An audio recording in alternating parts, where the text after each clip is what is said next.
News on Global Television. Coming to you live from the nation's capital, Abuja, I am Jumai Manson.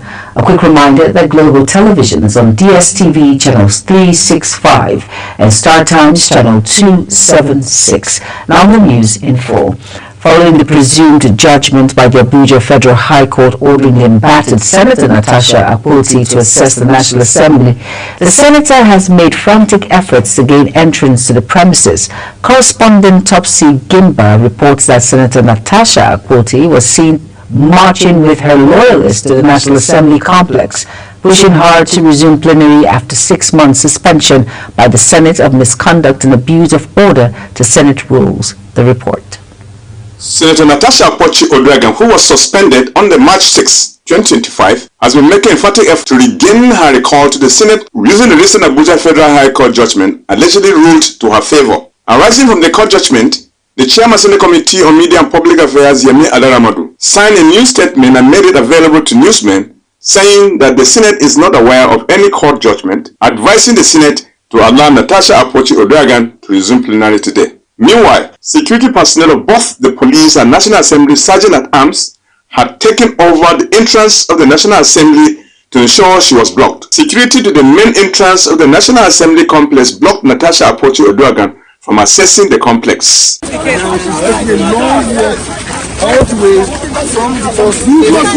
Senator Natasha Akpoti Oduaghan is seen with some human rights activists like Aisha Yusuf addressing journalists at the entrance of the National Assembly of the possible next step to take. As at the time of writing this report, plenary was going on, chaired by the Deputy Senate President, Senator Jibrin Barau, contrary to the embattled Senator Natasha Akpoti Oduaghan's earlier wish.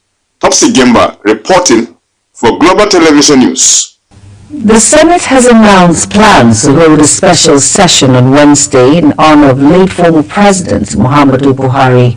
President of the Senate, Godswill Akpabio, stated this during plenary, adding that the tribute session will reflect on his legacies and contributions to national development following his recent passing. Nigeria's House of Representatives has condemned a recent decision by the United States government to reduce visa validity for Nigerian citizens. The House called the move a threat to diplomatic goodwill and mutual cooperation. Speaking on the floor, lawmakers emphasized that the new visa rule risks undermining years of goodwill and sacrifices by both countries in promoting security, education, cultural exchange, and democratic cooperation. Our National Assembly correspondent, Anita Patrick, tells us more. The House of Representatives has raised serious concerns over the United States' new visa policy, which reduces the validity of Nigerian non-immigrant visas from 5 years with multiple entries to just 3 months, single entry. In a motion of urgent public importance sponsored by Honorable Mahmoud Mukhtar and co-sponsored by 4 other lawmakers, the House described the policy shift as damaging to long-standing diplomatic and economic ties between both nations. Lawmakers warned that the abrupt policy change announced on July 8 could significantly disrupt business activities, academic pursuits, and family connections for thousands of Nigerians, and also threatening the country's $1 billion monthly diaspora remittances, an important economic lifeline.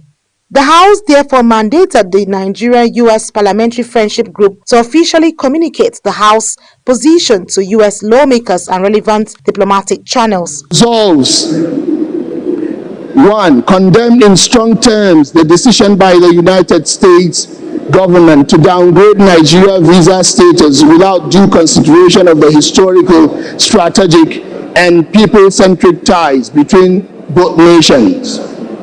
Urge the United States Embassy in Nigeria and the United States Department of State to rescind the new visa policy decision and restore 5-year multiple entry visa regime previously granted to Nigerian citizens in spirit of mutual respect, equity, and reciprocity. Citing decades of strategic partnership, shared democratic values, and legislative diplomacy, the House noted that Nigeria and the United States have consistently maintained robust bilateral cooperation, including the U.S.-Nigeria Parliamentary Friendship Group. The House, however, insists that immigration and security concerns must be addressed through cooperation, not punitive measures that affect millions of law-abiding Nigerians.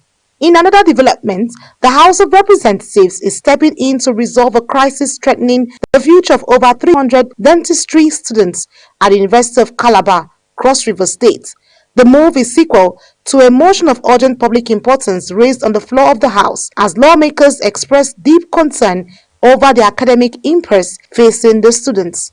The motion, sponsored by House Minority Leader Kingsley Chinda and co-sponsored by Honorable Ahmed Jaha and others, highlighted the refusal by the Medical and Dental Council of Nigeria to induct graduates of the university's Faculty of Dentistry. This follows years of over-admission far beyond the council's approved quota of 10 students per year, a situation stemming from the faculty's provisional accreditation status. The House is now urging the Federal Ministry of Education, the National Universities Commission, and the Medical and Dental Council to audit the university's Faculty of Dentistry from admissions and staffing to infrastructure. The House resolved as follows. 1. To call on University of Calabar to immediately halt the punitive measures affecting students and work collaboratively with stakeholders to implement equitable remedial solutions such as phased induction plans, catch-up modules, or facilitated transfers to accredited faculties in consultation with affected students. It also called on the University of Calabar to halt punitive measures and adopt student-friendly solutions such as catch-up modules and phased inductions. The committees on tertiary education, health and youth development have been tasked to investigate and report back within 4 weeks for further legislative action. Anie Tie, Patrick, Global Television News. The chairman of the House Committee on Aviation Technology, Tajuddin Abisodu, has reaffirmed the commitment of the House of Representatives to improve the services of the Nigerian Meteorological Agency for National Safety. He made the remarks during public hearing on a bill to amend the NIMET Establishment Act 29 of 2022 held at the National Assembly. Our National Assembly correspondent Anette Patrick reports. Committee on Aviation Technology Honorable Tajuddin Abisodu says the step is to enhance the operations of the Nigerian Meteorological Agency NIMET as part of efforts to safeguard lives, particularly in the aviation and other critical sectors. Abisodu explained that the proposed amendment, particularly to Section 13, Subsection 2, are aimed at boosting NIMET's capacity to deliver accurate and timely weather forecasts, warnings and advisories. He emphasized that reliable weather data is essential for safe flight operations and broader national planning. The proposed section to new Section 15A focuses on the agency's responsibility to provide early warning system for severe weather events.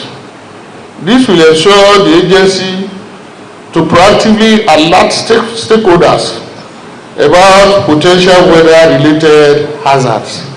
Speaker of the House of Representatives, Honorable Tajin Abbas, represented by Deputy Chief Whip Honorable Ibrahim Isiaka, described the hearing as a reaffirmation of the House's dedication to accountability, efficiency, and transparency. I want all of us to be apostles according to this change. When you get back, go and ask your legal departments to give you the act of the parliament that established you. Take your time, study it. Even if it was amended yesterday and you have seen something that needed to be added today, bring it forward.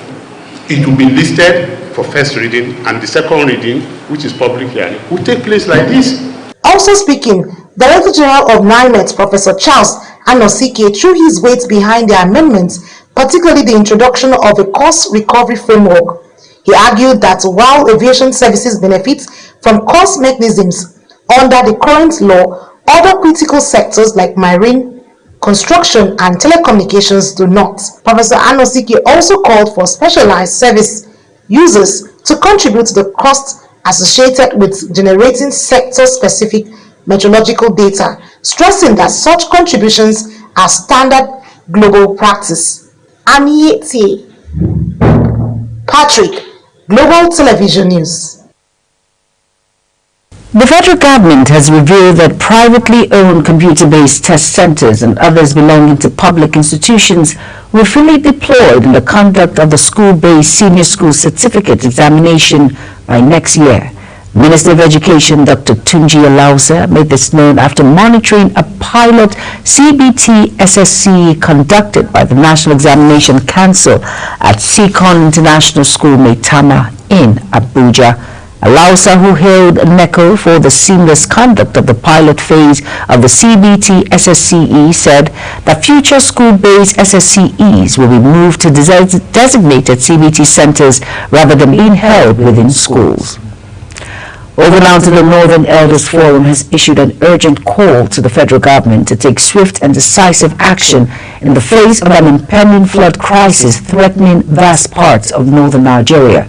In a statement released in Abuja, the forum spokesperson, Professor Abubakar Jijeri, warned that based on current rainfall patterns, historical precedents and official weather alerts, the region is on the brink of a severe environmental and humanitarian disaster, stating that there is an immediate need for coordinated federal and state level intervention to avert the catastrophic consequences of inaction.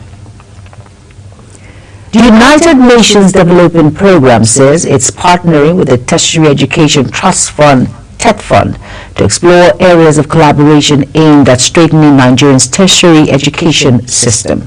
The representatives of UNDP, Elsa Atafush, made this known during a courtesy visit to the Executive Secretary of TETFund at the fund's headquarters in Abuja. The report.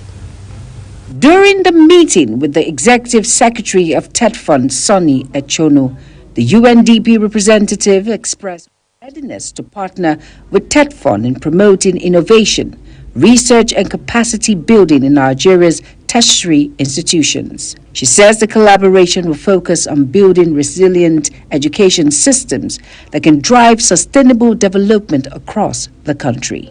Delek is not here, but he's head of our environment and energy team. Tony Bumbuza, our senior economist. William Summer, our chief innovation advisor. And two of our communications and partnerships team will also join. The Executive Secretary of TETFund, Sonny Echono, noted that collaboration with UNDP will support ongoing efforts to improve quality education and research output in the country.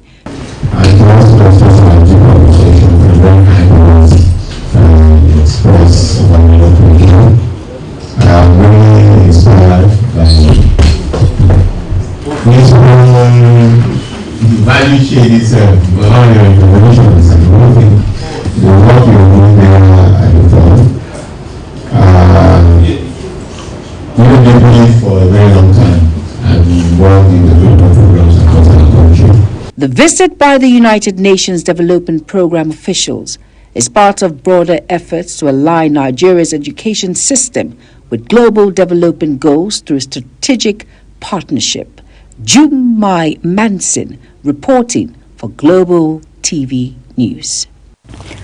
The Nigerian Civil Aviation Authority has directed all international airlines flying into the country to strictly enforce the $10,000 currency declaration rule for the inbound passengers.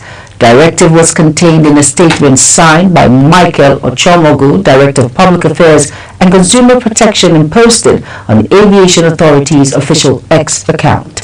The authority also said airlines are required to make on-board announcements and distribute declaration forms.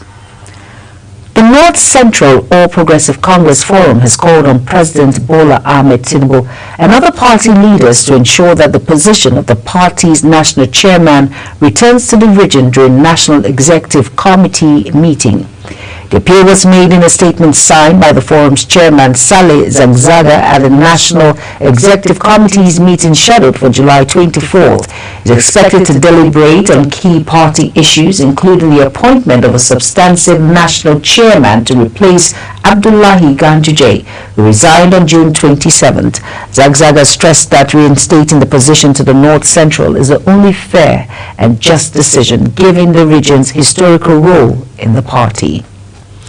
Over now to retired police officers under the contributory pension scheme have marched from the National Assembly and shut the main gate of the force headquarters in Abuja for hours, demanding that the police be removed from the scheme, which they say has trapped them into poverty. The elderly ex-officers refused repeated pleas to disperse until they secured a meeting with the Inspector General of Police, Kayode Egbetokun. Facing the protesters, Egbetokun expressed sympathy and insisted he was not opposed to the police exiting the CPS if they would solve the problem, but stressed the decision lay beyond any one Inspector General. The People's Democratic Party, PDP, says it is set to commence its 101st National Executive Committee meeting on Wednesday, July 23, 2025 in Abuja today.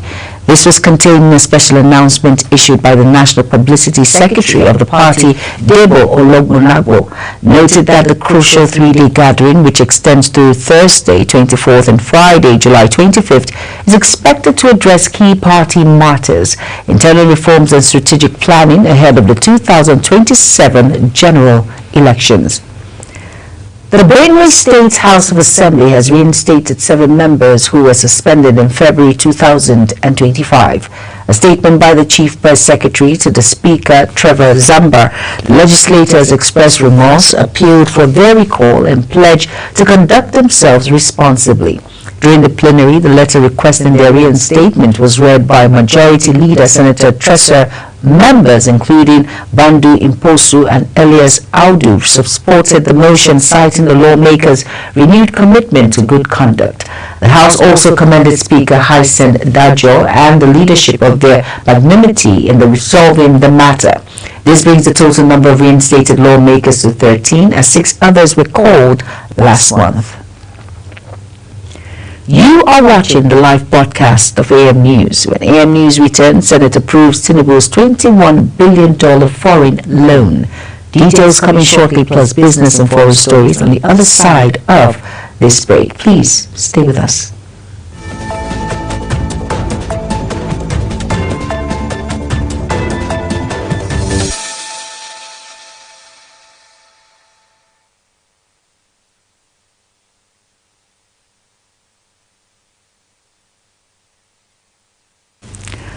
You're welcome back, and if you're just tuning in, this is AM News on Global Television. Thank you for staying with us.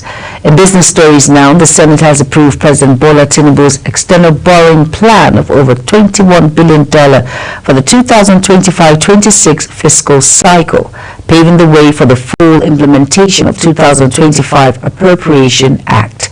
The approval followed the presentation of a report by the chairman of the Senate Committee on Local and Foreign Debt, Senator Aliyu Wamako, who noted that the plan was first submitted to the National Assembly on May 27th, but was delayed due to legislative recess and documentation issues from the Debt Management Office. The comprehensive borrowing package includes 21.19 billion in direct foreign loans, 4 billion euro, 15 billion yen, a $65 million grant, and domestic borrowing through government bonds totaling approximately 757 billion naira.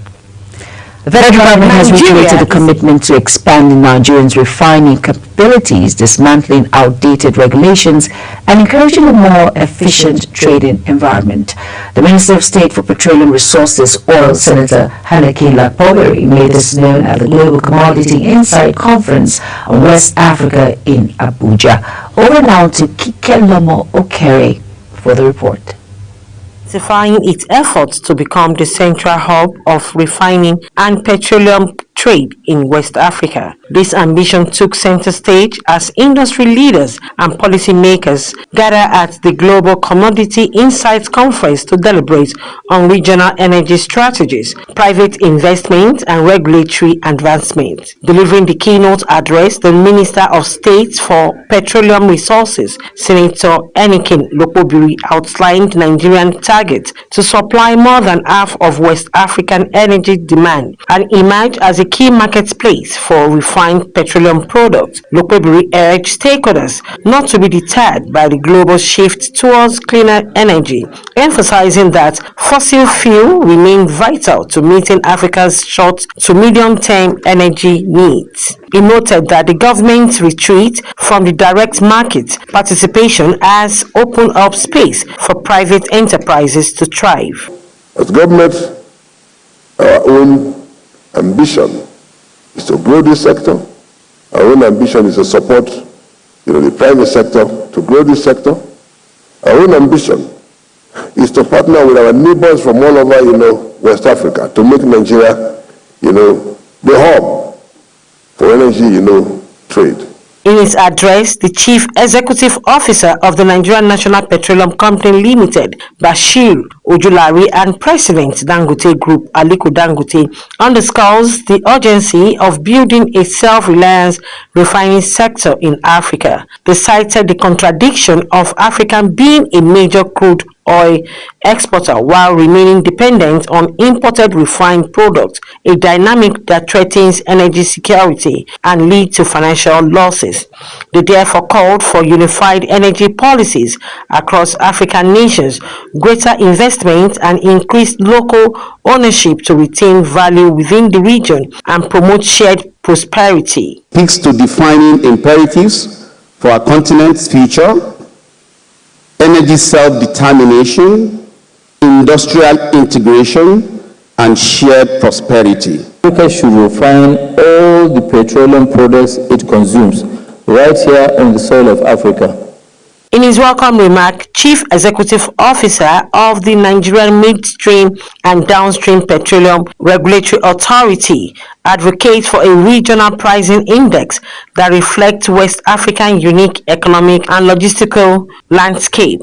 Ahmed reveals that only 34% of refined fuel consumed in West Africa is produced locally, even though the region trades around 2 million metric tons of gasoline monthly. He highlighted Nigeria's strategic advantage with its deep sea port and update regulatory system, which position it to lead in regional petroleum trade. He also pointed to the collaboration with S&P Global Commodity Insights as a catalyst for transparent pricing, reliable data, and enhanced market efficiency. Regional pricing reference point will facilitate growth of trading petroleum products in the region, establishment of additional storage and supply infrastructure to accommodate the growing volume of trading activities in the region, real-time pricing data that is reflective of the peculiarities of the West African market fundamentals. Provides the perfect foundational platform for exploring the potential to develop a West African reference market for refined products. Other speakers at the conference echoed the call for stronger cooperation among government, regulators, and private stakeholders to build a robust, inclusive, and sustainable refining ecosystem across Africa. Kike Lomo Ukeri, Global Television News.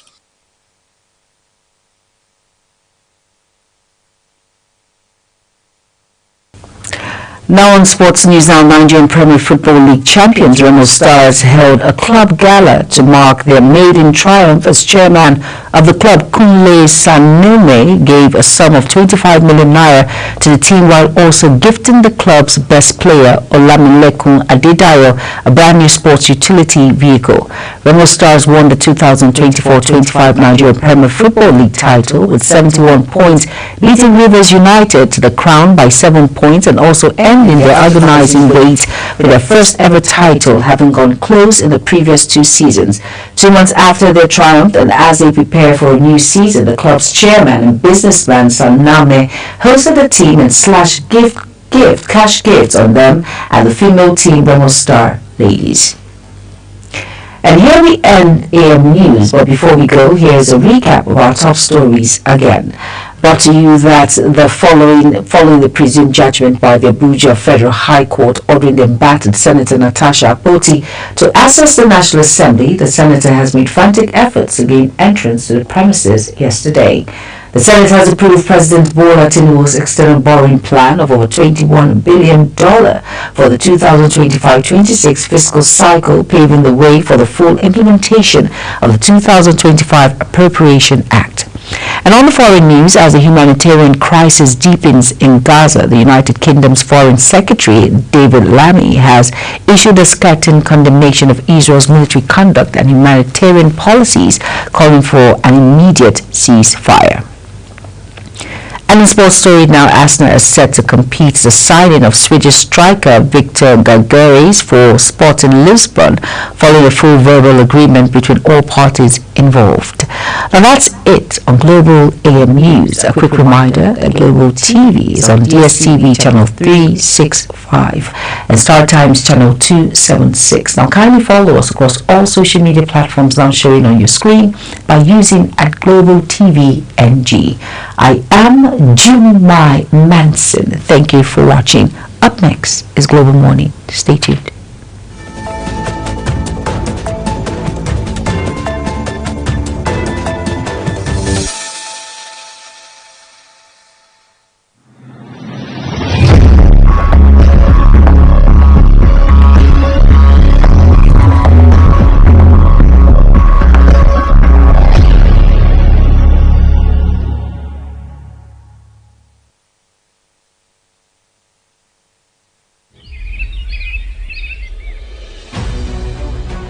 Global Morning is your top morning show here on Global Television. We bring you fresh news updates daily while delving into a variety of current affairs and topics. And at the same time, keeping you well informed about important events, both national and internationals. Global Morning serves as a valuable source of information, helping viewers like you start your day well informed. Stay connected from Monday through Sunday to a wide range of latest news making rounds on Global Morning. We're on the road to protest. And the president meets all of our demands.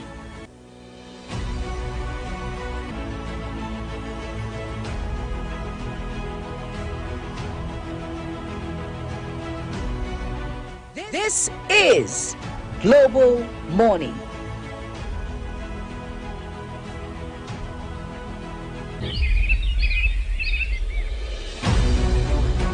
Global Morning is your top morning show here on Global Television. We bring you fresh news updates daily while delving into a variety of current affairs and topics. And at the same time, keeping you well informed about important events, both national and internationals. Global Morning serves as a valuable source of information, helping viewers like you start your day well informed. Stay connected from Monday through Sunday to a wide range of latest news making rounds on Global Morning. We're on the road to protest. And the president meets all of our demands.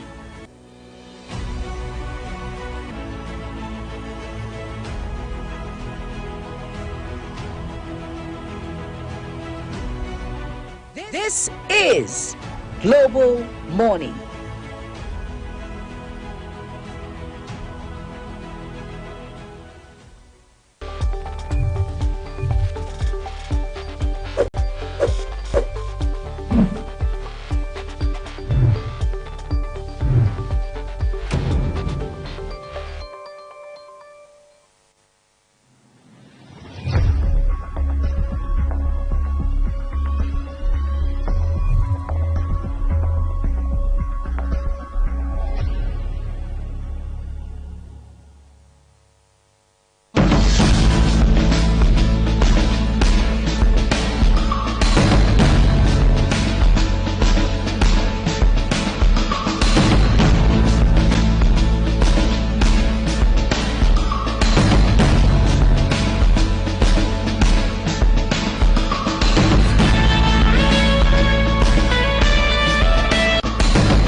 Global Morning is your top morning show here on Global Television.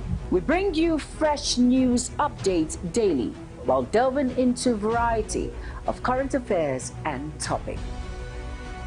And at the same time, keeping you well informed about important events, both national and international. Global Morning serves as a valuable source of information, helping viewers like you start your day well informed. Stay connected from Monday through Sunday to a wide range of latest news making rounds on Global Morning. We're on the road to protest. And the president meets all of our demands.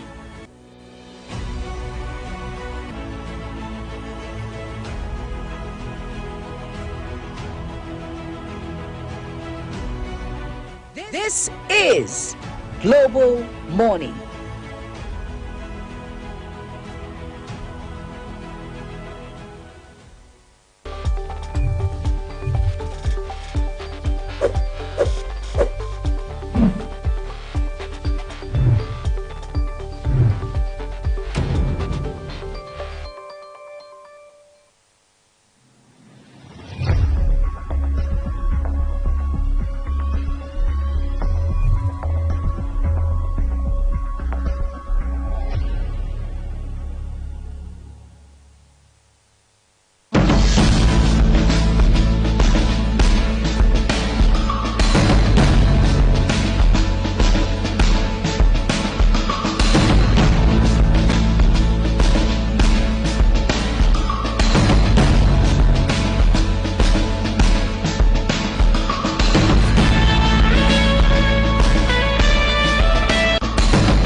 Hello and welcome to another beautiful day. It's good to have you join us on Global Morning. It is Wednesday, of course, and this is midweek Global Morning, and we are set to bring you so many goodies like we always do. My name is Ramsey Enoch Agbo, and of course I'm standing in for Uyi Agbomofuegbe, who is not here today, and of course Jumai Manson is right here. And she's looking, well, she's putting on, okay, the camera will show you what she's putting on, and that sends a lot of message to help you get your day started on a lovely mood. Good morning, Jumai. That's what, red signifies a beautiful day. I almost laughed out loud. I just heard myself. What is wrong with you? No, red signifies love. And when yes, it does. Your days, that's why people tell you it's a lovely day. Yes, it is. So you're representing. I'm going to take that with a pinch of salt. And good morning to each and every one of you out there. It's great to be here. And of course, I am Jumai Manson. And funny enough, I have no idea what Ramsey's talking about, but I will go with the flow. You have to, because it's obvious and everyone can see it right now. But it's good. It's good that you are helping people start their day on a beautiful note. It's very important. Some persons wake up and they listen to songs like "It's a beautiful day." It's a beautiful day. You have a good voice, Ramsey. Oh, thank you. Oh my goodness. I'm on set. I would have blushed, but I'm on set. You are always cracking me up every single time. But at the same time, yes, it is a very beautiful day, and it's a time where you should, like, there's an individual, I guess I had here on Sunday, and she talks about how to start your day. You know, you must have that confession. You shouldn't say, oh, waking up tired. Have you noticed that when you say you're tired, the whole day you become tired? But once you say today is going to be a beautiful day, I'm going to start well, I'm going to end the day well, and everything is going to go well, everything seems to go well. And that's why they say confession brings possession. You must be positive. It doesn't matter the circumstances around you. Just try as much as possible to be positive. And of course, in Nigeria at the moment, a lot of issues when it comes to the economy, when it comes to inflation, when it comes to transportation, all of that encompassed. Calm down, take a deep breath. Just know that everything is going to be fine. You are not alone. It's everyone is going through it all, but how you manage yourself as an individual, how you comport yourself, and know that it's going to be fine. And hey, listen, you will be fine. You will be fine, of course. Yes, you will be. And then the rain season is here. Oh my God. And you know what? I saw a video yesterday about a woman who wore slippers or slip-ons. I do not know, but she tripped and she fell. It was a very bad fall. So please, for each and every one of you out there, it's just a public announcement that please, because of the raining season, try as much as possible to wear slippers or shoes that fit the rain so that you won't slip and fall down on hard floors. It could be very detrimental, very dangerous. So let us try as much as possible to avoid slippery slopes when it comes to slippers and shoes. We have to be very careful. Especially this plastic zero-bar slippers. The rubber slippers, it's yes. so slippery. Very slippery. It's so slippery, especially the ones that have been used for a while. You know, by the time the gaps under gets worn out, it becomes very slippery. Extremely. And that fall can be bad. No, it was a very bad fall. I screamed when I saw it. It was a very, very bad fall. Thank God I hadn't touched the ground. I've been detrimental. But please, let's try as much as possible to wear the right kind of shoes. It's the raining season. Let's be careful. It's very important that we know that shoes, the kind of clothing we wear, especially when it comes to, I'm always particular about children, I think.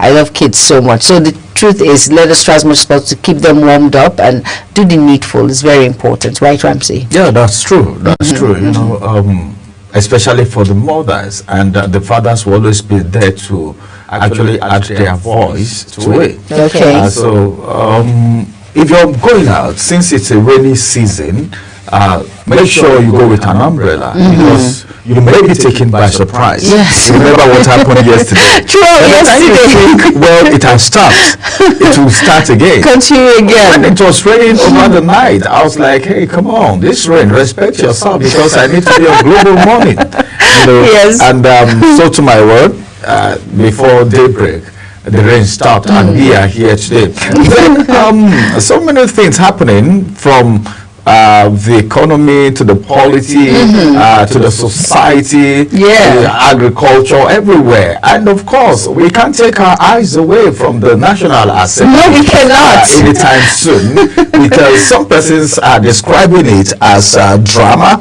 Some persons are saying it's a movie. Some persons are saying it's a victimization. Yes, some persons are saying it's gender bias. Every Nigerian have had one or two things to say about the issue between Natasha and the Senate President. Yes. But then, I'm not a barrister, I'm not a legal practitioner, but some legal practitioners have actually added their voice to the conversation and what's going on to say, well, you studied law, so I think you should be in the better place. Well, it's all about the court judgment. Yes, it is. It's all about the court that judgment. That prevails, and that's everything. I think the court actually is supposed to have the final say. True. Then interpretation of the law is not what we think.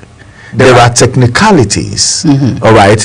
And that's why some persons have said, I think the judges should try as much as possible to make the interpretation of the law, their judgment, very simple for every average Nigerian to be able to comprehend. Because some persons are going by the way of Natasha to say, well, Natasha's interpretation of the court's judgment is what it is.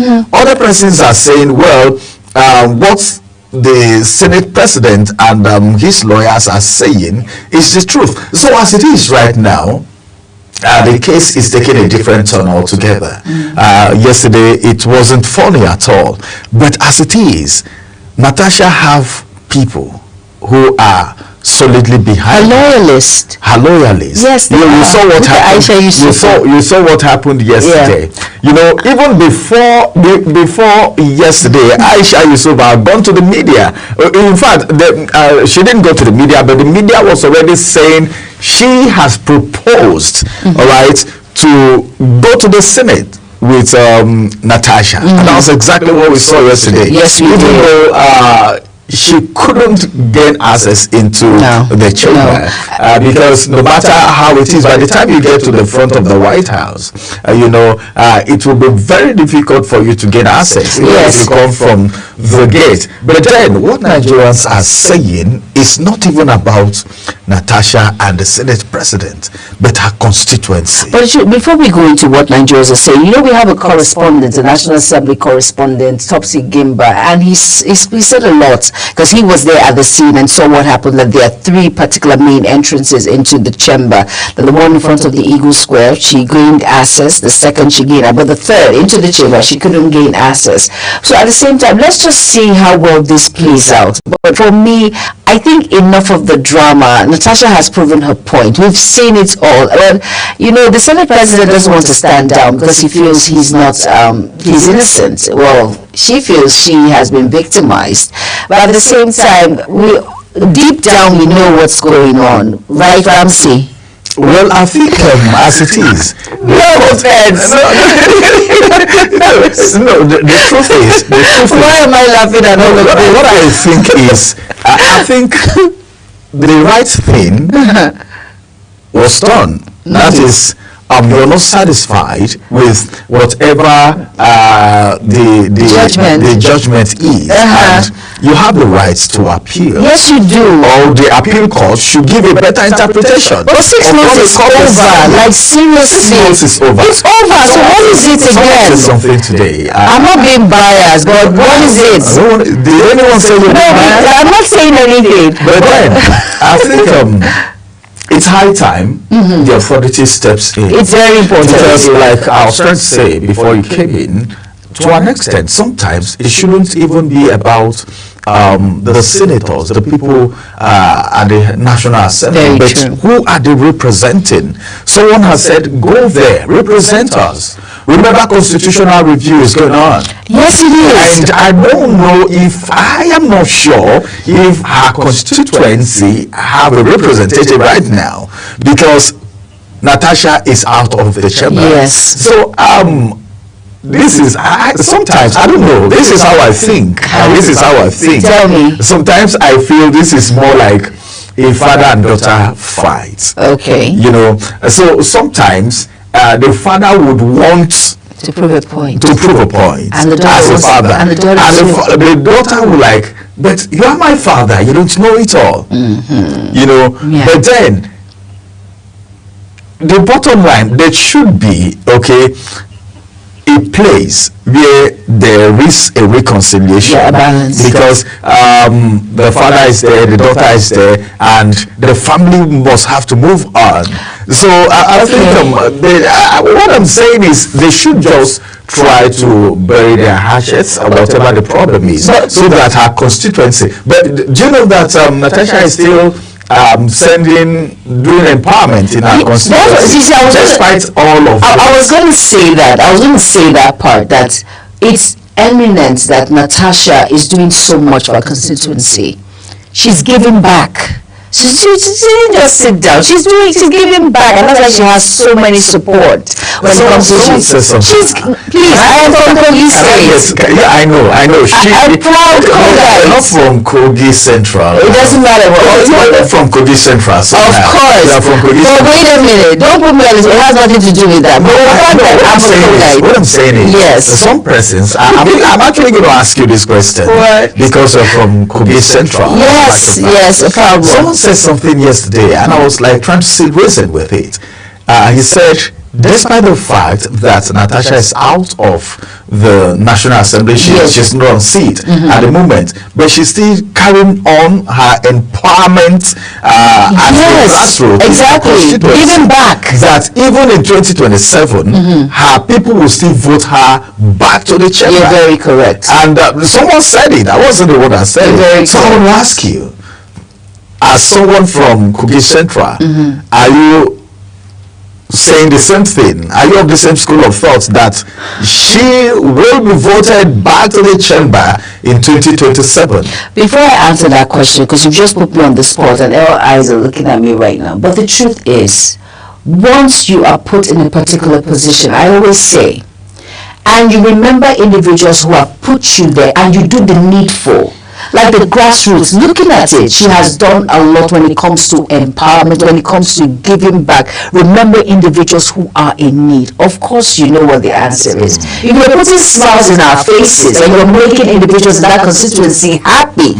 no one is complaining, no one is bitter about what you have done or said anything ill about you. Aside all of this scandal, I would say, that is going on, you're performing. Your performance is high up there. Really, come on, Ramsey. You know what my answer is now. I don't need to come out and tell you. All right, but it's eminent. The viewers, you know, your thought is as good as mine. Yes, it is. Then we just want to let you know that you should keep on watching Global Television on DSTV channel 365 Star Times 276, and keep following us on all our social media platforms at Global TV NG, so that you can be kept abreast with everything that will be unfolding from the Natasha and the Senate President's case. Well, we can't finish talking about the issue of Natasha just at a sitting. It's not going away soon. It's not going away soon. No, it's not. At any time, we'll keep you up to date with whatever that is unfolding. We will definitely keep you up to date. And the truth is, anytime you remember the Senate President, the first thing that comes to your mind is Natasha. She has come, you know, a bond is that has refused to go. That is what it is, and that's the truth. But the truth is, they are colleagues. I don't see it as a father and daughter relationship. I think it's more deeper, because a father and daughter, you know, we as Africans, we know what respect is. We know what value, especially when it has to do with the father. I don't know about some, but that's the upbringing I have known. Once, it doesn't matter what you believe in, your father is always right. And even for as much as he's older, he's wiser, you must give him that respect. It's very important. It doesn't matter what you feel. But these are two colleagues now. These are two colleagues having a discussion. The way you're talking, it's as if there is a need for women meeting as regards this issue. No, there's only for any woman meeting. Women meeting, you just call a meeting, all you women together, and she will be part of it, so that this issue can. I don't know what he's talking about. Well, the truth is, I think two colleagues need to sit down and let there be a balance, so that all of these things can go away really, really soon. It's very important. I don't see it as a father-daughter relationship. You are colleagues, or you might be higher. You might be the Senate President. I'm a senator, but at the same time, I will give you respect, and you have to give me mine. But let's come to a balance, so that it's a win-win situation. So let everyone move on. I think this has lingered for a very long time, and we need to, let's do away with it. And of course, it's still Global Morning on Global Television. Stay tuned, because up next is a newspaper review segment. Do not go anywhere.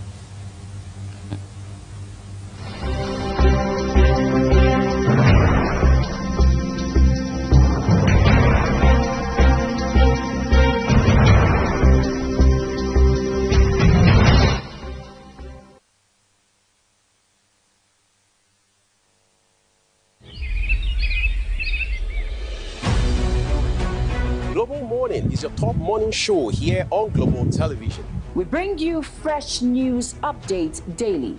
while delving into a variety of current affairs and topics.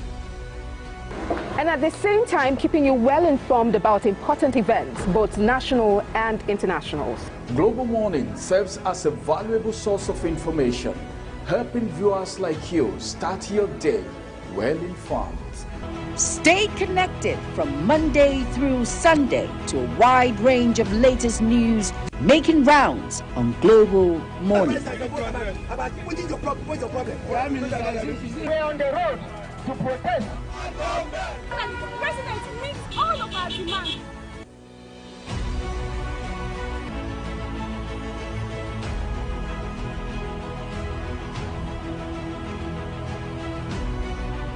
This is Global Morning.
Morning is your top morning show here on Global Television. We bring you fresh news updates daily while delving into a variety of current affairs and topics. And at the same time, keeping you well informed about important events, both national and international. Global Morning serves as a valuable source of information, helping viewers like you start your day well informed. Stay connected from Monday through Sunday to a wide range of latest news making rounds on Global Morning. We're on the road to protest. And the president meets all of our demands.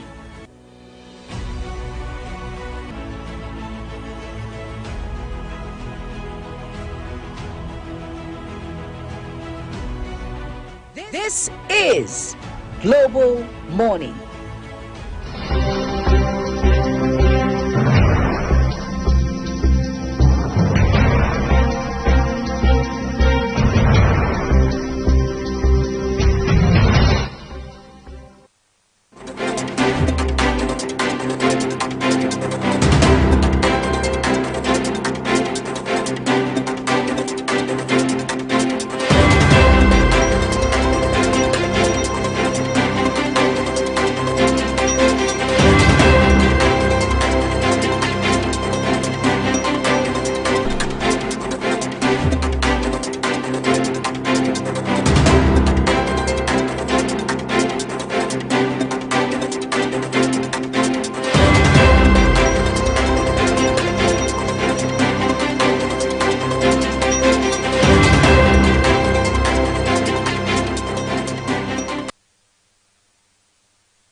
All right, you're welcome back, and it's still Global Morning, and at about this time is the newspaper review segment, and we'll start with the first paper of the day. It's the Nigerian News Direct, and above the nameplate it says Osun 2026. I will remain in PDP, support Tinubu for second term, and that's Adeleke there. And next is NNPC declares 905 billion naira profits, reports decline in oil gas output. And besides that is the picture of Aliko Dangote. Of course, it says international traders frustrating operation of local refineries. And that's Dangote. And it says laments $90 billion annual loss to fuel importation. Now, the star story on the Nigerian News Direct reads CBN retains interest rate at 27.5% despite slowing inflation. And we have three riders there, and it reads as external reserves hit $40.1 billion, 8 banks meet recapitalization requirements, and the last rider reads equities maintain rally as MPC holds rate. And below the foot of the Nigerian News Direct, it says Rep kicks against 3-month US visa policy, demands policy reversal. And basically that is it on the Nigerian News Direct. Go out and get yourself a copy and be well abreast. Now let's flip to the Daily Times. Over to you, Ramsey. Well, let's quickly look at the Daily Times newspaper this morning. And on the Daily Times newspaper, above the nameplate, rebasing GDP is mere economic cosmetics. ADC slams federal government. Details read on page 12. Now to the big story. Tinubu Ojulari not bigger than NAS Senate is the one saying that. Tinubu Ojulari not bigger than Senate. That is the NAS, National Assembly, and Senate is the one saying that. Now to all the stories on the Daily Times newspaper. You can see the picture of Dragon right there, and that of Yusufu. Akpoti Dragon denied entrance to NAS. Details on page 10. Tinubu's $21 billion foreign loan plan approved by Senate. Details on page 4. NIMAD's 6th Amendment to Establishment Act. Details on page 10. Southeast RIP Okay, Southeast ripe for 2 additional states. That's coming from Oga. Details you can find on page 5, even though there was a rumor making rounds that states were about to be created. But there have been some disclaimers that nothing of such. And some people are saying, well, it's been a while and there is need for balancing. Probably after the constitutional review, we might be thinking about having some more states, as the case may be. All right, now to the last story on the Daily Times newspaper this morning. I've no regrets telling Obi to notify me when coming to Edo. Okpebolo is the one saying that. Well, the media space has been agog since that statement came, and some persons have been asking questions, and some persons are saying for security reason he should explain why that statement. And this morning he said he doesn't regret it, despite the blames coming from some quarters, undermining the fact that so many things are rights of Nigerians, freedom of movement, but then these are political bigwigs. Whatever they do, they have reasons why they do them, and if not until you are told, you wouldn't know. So Okpebolo to say, if you want to come to Edo State, you need to notify me. And I heard the reaction of the FCT minister to that statement, and it's like the two individuals are saying the same thing, why it is necessary to notify the governor if Peter Obi is going to Edo State. But then they have their reasons, and if he has said so, he's the #1 chief security in the state, and he's the governor of the state. Yes, he is. I can remember when there was a rumor back then when Peter Obi visited, was it Plateau State after the massacre, and he wanted going to Benue State, but then they said the governor also, or some persons said they are not expecting him that time, that he shouldn't come, and it was in the public space. The same thing happening in Edo right now. They may have their reasons for saying that, but then does that trample on the right of Nigerians as it has to do with the freedom of movement as it has been stipulated in the constitution? But really, I don't think it does, because he's the #1 person of Edo State. Let me be in the know. I don't like, there's some people, when you are in power, you do not like surprises.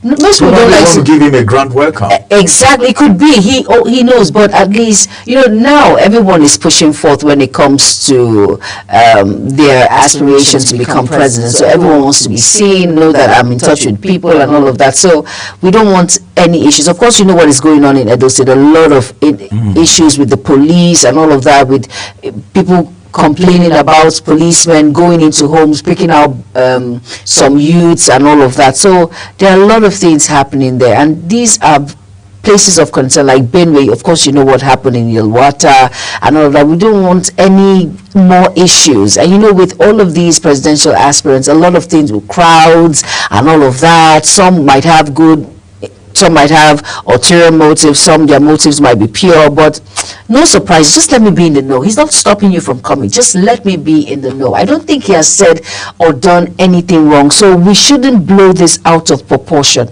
Let me be in the know. If someone is the #1 person of a particular domain, why would something happen and he will not be aware? Let him know that Peter Obi is a big wig in Nigeria. Everyone knows him. From the little child knows that he was a presidential candidate 4 years ago. So, and he means a lot to a lot of individuals. So let me know when you're coming. That is all. So why are we blowing this out of proportion? I don't think it has trampled on any of his freedom of movement and any kind. He hasn't been restrained, but let's see how well this plays out. Let's keep our fingers crossed and see if it is going to be applicable to every other political leader, or certain political leaders? It depends. All right, that's going to be the size of the headlines from the Daily Times newspaper as we move to the next point of call. All right, the next point of call is the Daily Trust, and I'm giving you some very trusty headlines now. And below the nameplate, it says National Assembly bars Natasha from resuming plenary, and that read you will find on page 15. And it says flood, act now, Northern elders tell federal government. You know, it's very important that they take precautionary measures when it comes to flood. We've seen what has happened. And the Northern elders have come out. I'm glad they are coming out to say, please, we need measures put in place because it is the rainy season. But I feel they would have acted before now, but at least it's never too late. They should, individuals, that the federal government should act now because we do not want what happened last time to repeat itself again. Of course, you saw what happened in Niger. I will always revert back to 2022-23 that happened in Lokoja, Bayelsa, and all of that. Please let us try as much as possible so that the flood issues would not. What happened last time will not happen again. So it's very important precautionary measures are put in place and put in check. And next we have reps ask US to restore 5-year visa policy for Nigerians. And the Star story reads how Ajibade Alonze fired Nigeria into WAFCON finals. And you can get that very interesting read on page 3 and 4 of the Daily Trust. Now below the nameplate it says our businesses cannot survive on double-digit interest rates, and these are the cries of entrepreneurs, and you can find that read on page 5. Now on the foot of the Daily Trust it still reads 8 months after missing, child reunites with mother. Oh my goodness. And that you will find on page 24.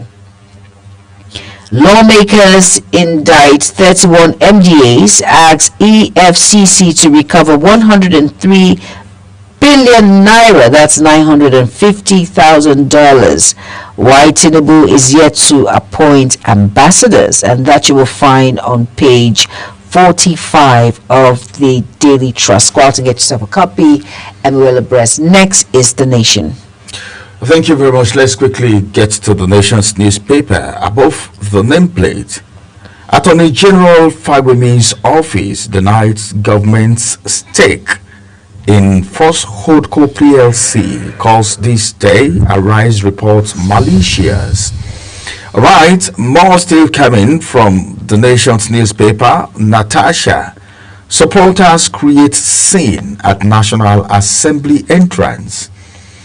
President to inaugurate cancer centers in Katsina, Benin, and Nsukka. Adeleke Oyinlola Osun PDP leaders back Tinubu's re-election. PDP leaders, I saw that earlier where Adeleke was saying, I am in PDP, but then I am supporting President Tinubu's return in 2027. Okay. And I don't know what else people would call that. Before now, some people may be thinking that's an anti-party statement. That is it's not thinking. That is an anti-party statement. Just join the coalition. Let's get it over with. Just tell about it. What is all of this? You can't be in a particular party and you do not so support, or you're not loyal to that party, and then you come in the public and you say to yourself, I am in this particular party and yet I am giving my vote, my all to another individual in another party. Are you kidding me right now? Go. There's a coalition going on. Go already. There are already speculations. There are rumors. So don't be one leg in, one leg out. Put your 2 legs in one particular place. I think so we can move forward. What's going on with the PDP? I do not know. The politics is really hot right now. It's very hot. The politics is hot. Yes, it is. I don't know. But then I think a lot of politicking going on. Thank God governance in some areas it's not suffering, but in some other areas there are still 1 or 2 areas, gray areas that needs to be touched. But then I don't know, the All Progressive Congress is not having a run for their money. No strong opposition, no standing opposition right now. The people who are flaunting themselves as oppositions, I don't think they are opposition enough, because a house, the PDP said they've ironed out their differences. What about the Labour Party? There is a faction springing up right now. We may be talking about that during the discussion proper. Now let's get to the big story, which also still have to do with the APC and PDP as they kickstart 2027 plans with key neck meetings. That's where the real thing gets started. Some writers to that story: Ganduje's replacement, standing committee top ruling party agenda. PDP pushes for cohesion after Atiku orders exit. You know, a lot of people left the People's Democratic Party. Of course. David Mark left, who is now heading the ADC. Atiku also left. And a lot of other persons are leaving. And even people in the People's Democratic Party are beating their chest to say they are ready to work with the All Progressive Congress. Yeah, that's true. We can see also that the G5, some of them, like the Minister of FCT, is already working with the APC administration, but still in PDP. Well, let's see what happens at the end of today. Now, let's get to this one, which says CBN, that's the kicker. 8 banks might meet recapitalization threshold. I take that again. CBN, 8 banks meet recapitalization threshold. Well, that's a good news. MPC retains interest rate, other grant parameters. This one says Apex Bank targets single-digit inflation. When we talk about Apex Bank, we're talking about the Central Bank of Nigeria. And finally, from the Nation's newspaper this morning, Eastern Rail Line project gets $3 million vote in $21 billion external borrowing plan. That's on page 3 if you're really interested in that. And that's going to be the size of the headlines on the Nation's newspaper this morning. All right, now over now to the Guardian newspaper. Now above the nameplate it says AGF's office denies government stake in First Holdco PLC, calls This Day Arise report malicious. And next, and that read you will find on page 27. Now below the nameplate it says here Nigeria loses $18 billion to multinationals tax evasion yearly, and that you will find on page 5. And here it says 210 trillion naira scandal, Senate accuses NNPCL GCEO of deviance, gives 24-hour ultimatum, and that you will find on page 5. Benue killings, 3,160 displaced, 48 homes destroyed, says federal government. And that is on page 30. Now the Star story reads, suspense as Tinubu APC NEC meet over zoning new chairman. And that is on page 6. Senate approved Tinubu's $21.8 billion loan plan, 758 billion naira pension bond amid soaring debt concerns. And that you'll find on page 3. Now, below that it says that ICC renovation and renaming of public assets. And that you will find on page 12. Reps consider restricting politicians' families to public hospitals, schools, and that's on page 3. Now, a picture of the United States President Donald Trump. It says stakeholders warn of setback for Nigeria, Africa as U.S. exit UNESCO. Wow, and that is on page 6.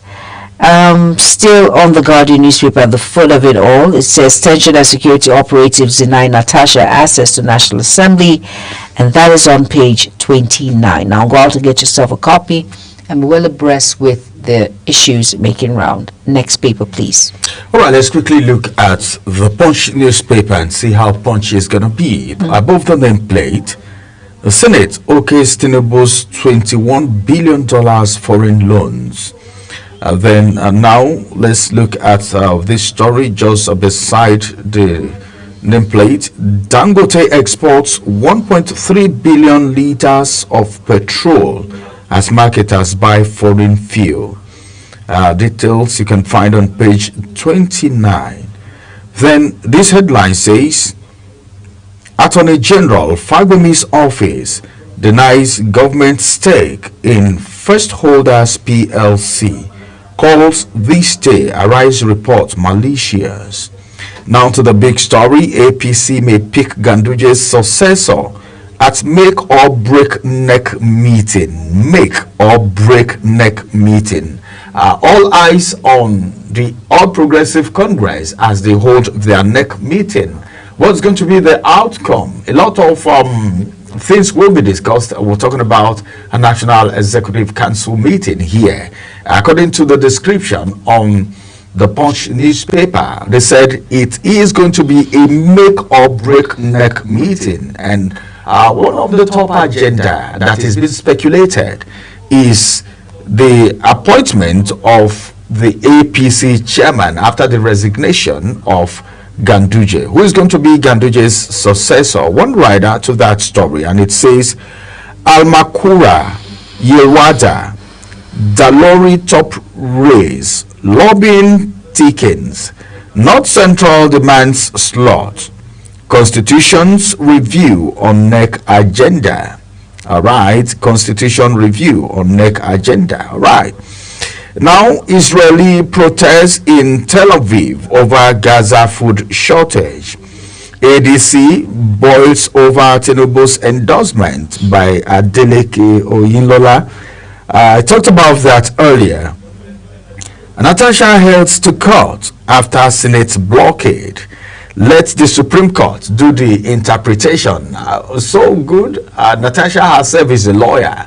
And of course, she should know the interpretation of the law. But then if she knows and she has said this is the interpretation of what the judgment is saying, and the senators are not satisfied with that, then maybe the Supreme Court, which is the apex court, can now go ahead to do the interpretation for those who are aggrieved. Finally, from the Punch newspaper this morning, Atiku warns as Okpebolo, Wike insists on Obi's visit clearance. Details you can find on page 7. And that's going to be the size of the headlines from the Punch newspaper. All right, now we are going to move to the First newspaper. And beside the nameplate, it says, any threat to Peter Obi is threats to us all. And Atiku warns. And below the nameplate, it says, Adeleke endorses Tinubu for 2027, gets PDP backing for second term. Deviance at the gate, Senate denies Natasha entry despite court order. UNICEF, 3.5 million Nigerian children suffer severe acute malnutrition. $90 billion fuel import bill. Dangote slams dumping of dirty fuel in Africa. Now the Star story reads, video, heartbreak and betrayal. Families agonize in search for missing daughter amid police school neglect. Now that's a very sad news there. And it still reads 2025 budget. Senate approves Tinubu's $21 billion loan request. Peter Obi only pretending with fake humility. And that Wike alleges. NECO WAEC to go fully CBT by 2026, and that's from the federal government. Next paper is the Nigerian Tribune, and I'm over to you now, Ramsey. All right, from the Nigerian Tribune, let's quickly look at the headlines. This one says, Attorney General Fagbemi's office denies government stake in First Coal PLC, calls this day Arise reporters malicious. This is appearing on almost all the papers. Yes, it is. This is more like a disclaimer. Now to the big story. Confusion persists over APC NEC meeting. One rider to that story, and the rider says governors, National Working Committee, that is NWC in DAG, over caucus. Osun PDP leaders endorses Tinubu Adeleke for second term. Details read on page 5. Owning a smartphone before age 13 linked to poor mental health. Details on page 5. That's from the Health Corner. You can actually go through that for more enlightenment. Africa losing $90 billion annually to imported substandard fuel, Dangote laments. Details read on page 7. External reserve hit $40.1 billion in July. That's CBN governor speaking right there, and some riders to that story. Apex Bank maintains leading rate at 27.5%. Take that again. Apex Bank maintains lending rate at 27.5%. The second rider says 8 banks have met recapitalization requirements. Details read on page 6. Okpebolo insists Obi must inform him before visiting Edo State. Federal government issues fresh flood alerts for 28 states.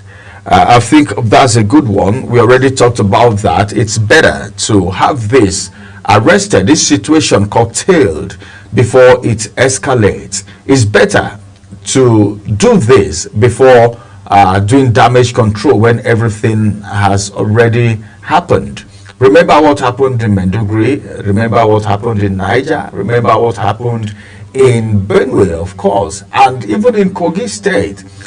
The issue of flooding, now 28 states are on red alert as it is. So the authorities should start doing what they need to do, the measures. Sometimes these things cannot be completely stopped because sometimes you cannot even predict the extent to which the flooding is going to happen. But then there are some measures that can be put in place to curtail the effect and impact of this flooding. And it's so good that this warning is coming up. The Northern Elders already talked about that and is appearing on the papers again. I think it's a good one. Let's do the needful to avoid control measures and running helter-skelter for relief materials. Very important. Well said, Ramsey. I wouldn't have said much better than that. You said it, and you really hit the nail on the head. Now, next is the National Star, right? And we're moving to National Star. Okay.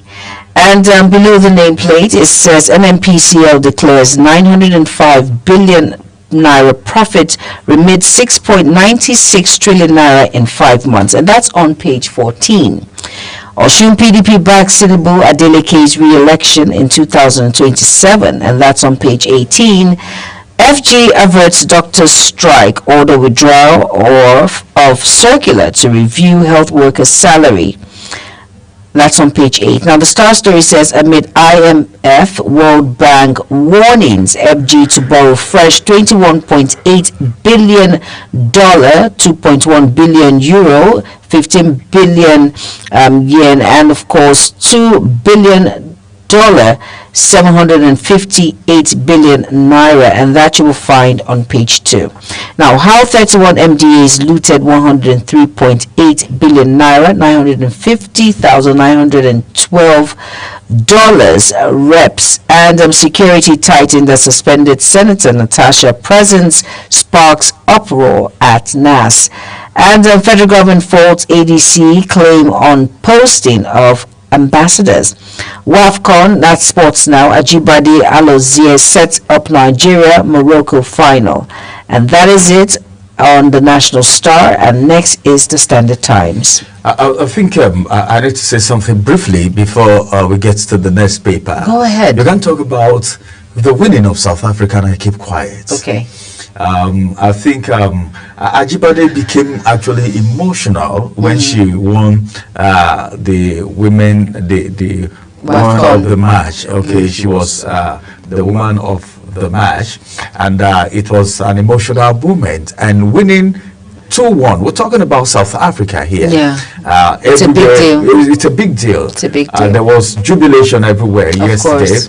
But then jubilation somewhere, and we keep losing some of our superstars from the world of sport. We just talked about Peter Rufai, who died in Nigeria, and just yesterday, Clement Umaja, another very wonderful footballer, also passed. And while sending our condolence, of course, to the family and to Nigerians and to his community, it's a great loss to Nigerians and especially sport lovers. Talking about sport lovers and these individuals who have actually represented Nigeria and given us that honor when it comes to the world of football. Now, I always say to myself, what happens after all of these? Some of them, you'll be shocked at the way they live. No appointments, they're not pensionable. I think that's something that the sports industry needs to look into. Some of these players have given their all. I know all of these Rashidi Yekini, all of these great legends that gave us amazing goals. I'm not a football fan, but hey, I watch this and I see the love, I see the unity it brings when it comes to the sport world. I see how it unites individuals. These individuals have brought joy to TV screens. They have brought people together. But at the end of the day, giving so much back, it doesn't matter even they were paid at that point in time, but they gave their all to give Nigeria that win. What did Nigeria give back to these individuals? They're not pensionable. It's sad that you see a footballer, once he has an injury, that is the end of his career. He cannot play anything else because that's what he knows. So I think the football world, the sporting world, when it comes to FIFA, I think they should look into this and try and help this individual. Because when you see and hear how some of them, they got sick and they died, and the way they lived before, oh God, it is sad. It is. I think a lot needs to be done in that arena. I think, a lot should be done. A lot should be done in that area. All right, we are moving now to the Daily Monitor, right? Oh yes, the Daily Monitor. All right, before the Daily Monitor, let's look at the leadership. All right. Because of our time right now, and of course, Attorney General Fagumi's office denies government's stake in First Holdco PLC, calls this day Arise report malicious. That's appearing on almost all the papers this morning. That's to tell you of how should I say how bad the Attorney General's office felt about the situation. All right, Dangote to federal government: enforce refinery development or revoke idle licenses. Wow, this is a big topic. I think this topic needs to be discussed. But we can't do that right now because a lot of people have these licenses. We wonder what they are using it for.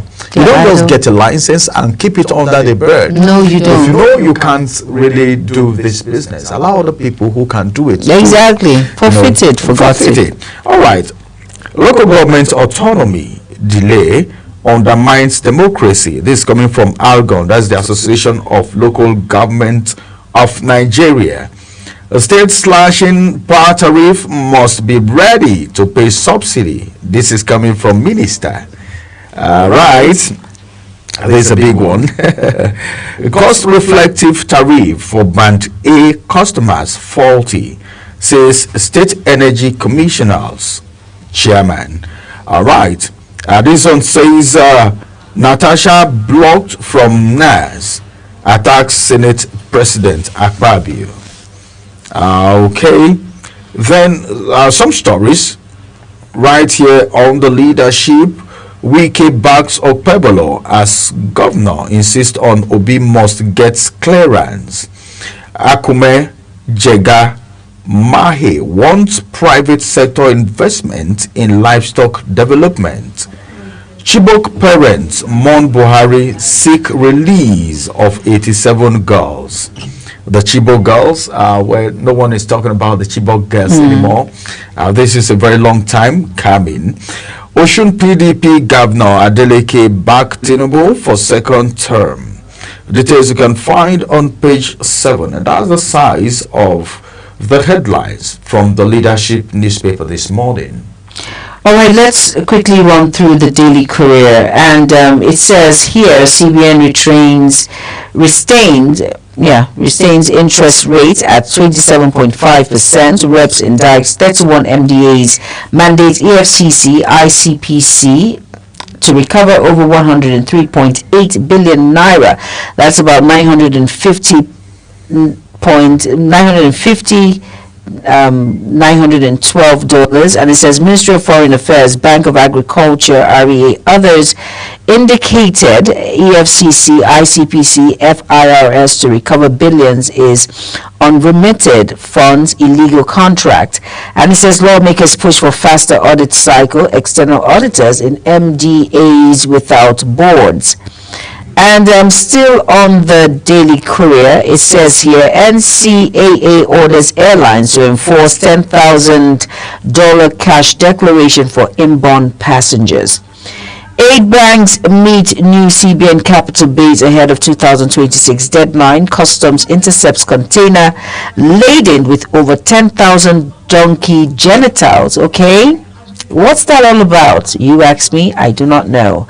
Trump accuses Obama of treason over alleged 2016 election interference. Super Falcons edge South Africa 2-1 to qualify for WAFCON final. And basically that is it on the Daily Courier. And the last paper of the day is the Daily Monitor. And Ramsey, you will run us through that. All right, let's quickly look at the Daily Monitor before we go into the first discussion for the day. On the Daily Monitor of this morning, this one says, the big story is where I'm starting from.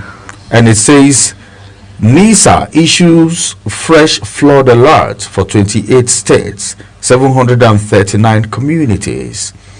Just one rider to that story, and the rider says, urges emergency management stakeholders to activate preparedness response mechanisms. Then this one says GDP rebasing. That's the rider. Shetima expresses worry over information gap between NBS states. That's the kicker, I beg your pardon. The rider now says doubts the rates reflect true picture of growth in the economy. And of course, this one is also another major one. Africa is losing $90 billion annually to imported substandard fuel. Dangote laments. One writer to that story says Dangote refinery imports 9 to 10 million barrels of crude monthly from United States and others.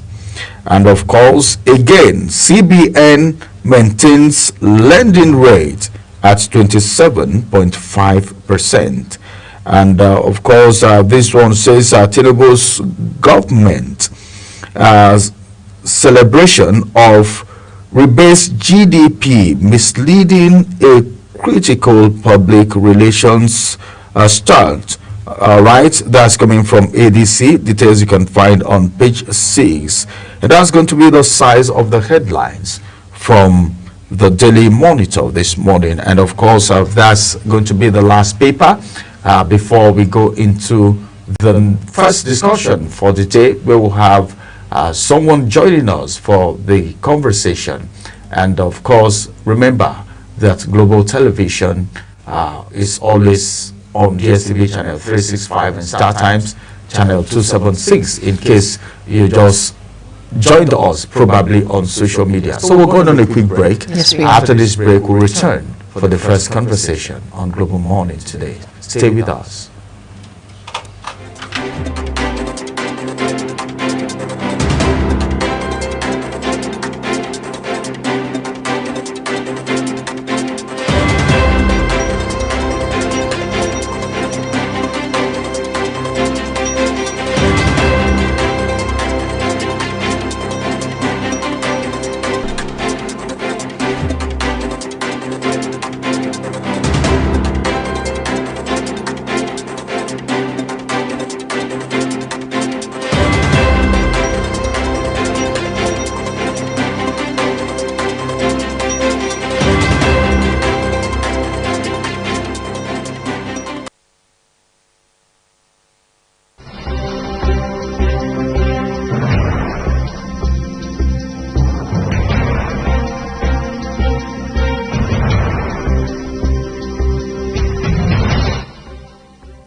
top morning show here on Global Television. We bring you fresh news updates daily while delving into a variety of current affairs and topics. And at the same time, keeping you well informed about important events, both national and internationals. Global Morning serves as a valuable source of information, helping viewers like you start your day well informed. Stay connected from Monday through Sunday to a wide range of latest news making rounds on Global Morning. We're on the road to protest. And the president meets all of our demands.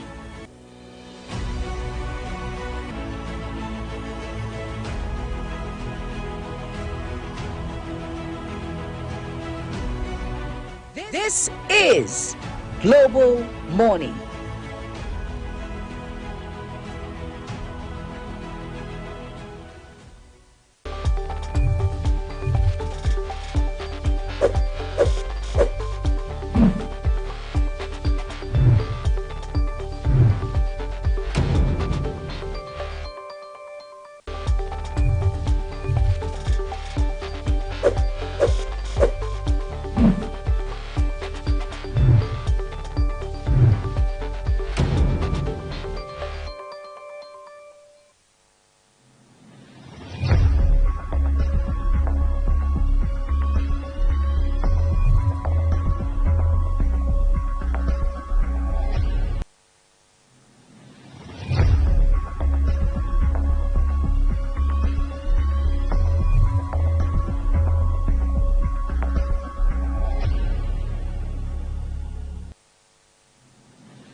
Of course, the atmosphere is ticking. The atmosphere is saturated. The polity is hot. So much happening. Preparation towards 2027 is on the rise. Some persons are saying we are having more of politicking than governance. Some persons are saying it is too early, of course, to start talking about 2027. And some of the persons are saying, well, we are already running late. We can't wait for no one because we need to put our house in order. And that's the reason you've been hearing of, well, defections. Should I call it cross-carpeting? Whatever you call it, it's all the same. But we've seen a lot of mass movement, exodus of politicians from one party to the other. We've heard about coalition. Some persons said it's a coalition in real sense of it. Some other persons said it's a recycling of people who are aggrieved in one other party that are coming together. Some persons said, well, the All Progressive Congress, APC, have not had a real run for their money as it has to do with opposition in real terms. All this will form the basis for our discussion this morning on the first part of our talk today. And of course, it is still Global Morning. In case you're just tuning in, we are getting into the second discussion. You've missed so much, but then it's good that you are still part of us now. We have so much still lined up for you on Global Morning before we draw the curtain, especially as it has to do with this discussion. We are looking at opposition politics. And what are we talking about? Coalition moves to challenge Tinubu. They are moving. There's a movement. Are you surprised that there's going to be a neck meeting holding? Some persons are saying, why did the APC chairman resign? Who is coming next? There is a balloting, like we saw in the papers this morning. Some persons actually lobbying, as it is being stated in the papers, at the North Central. Well, let's get into the conversation so that you can have more insight into the discussion today as we look at opposition politics and as coalitions move to challenge the sitting president, His Excellency Bola Ahmed Tinubu. And joining me on the conversation this beautiful morning is a political commentator in the person of Musa Hakim. It's good to have you join us on the program this morning. Thank you very much, Mr. Ramsey. Yes. Thanks for having me. It's a pleasure having you on the program this morning. You're welcome. Yes, let's talk politics.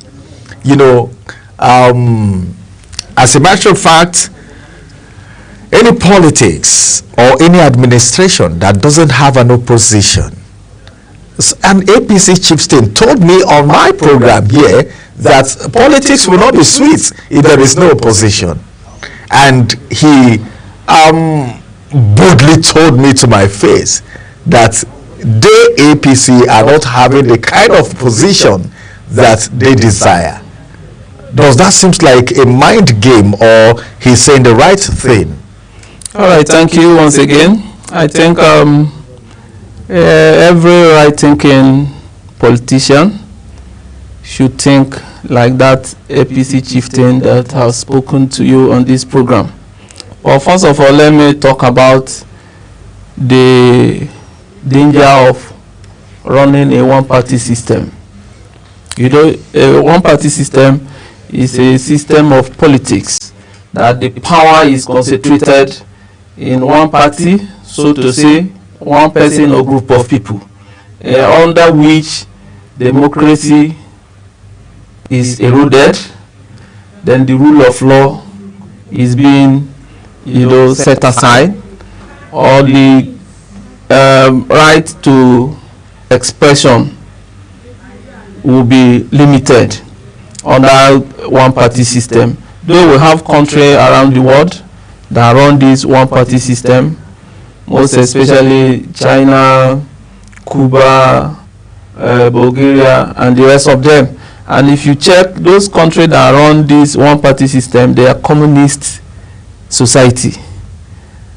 In a society like ours, like in Nigeria and other African country, where we have a capitalism, or we have a heterogeneous society like ours, one-party system cannot suffice, because it's actually, dragged into dictatorship.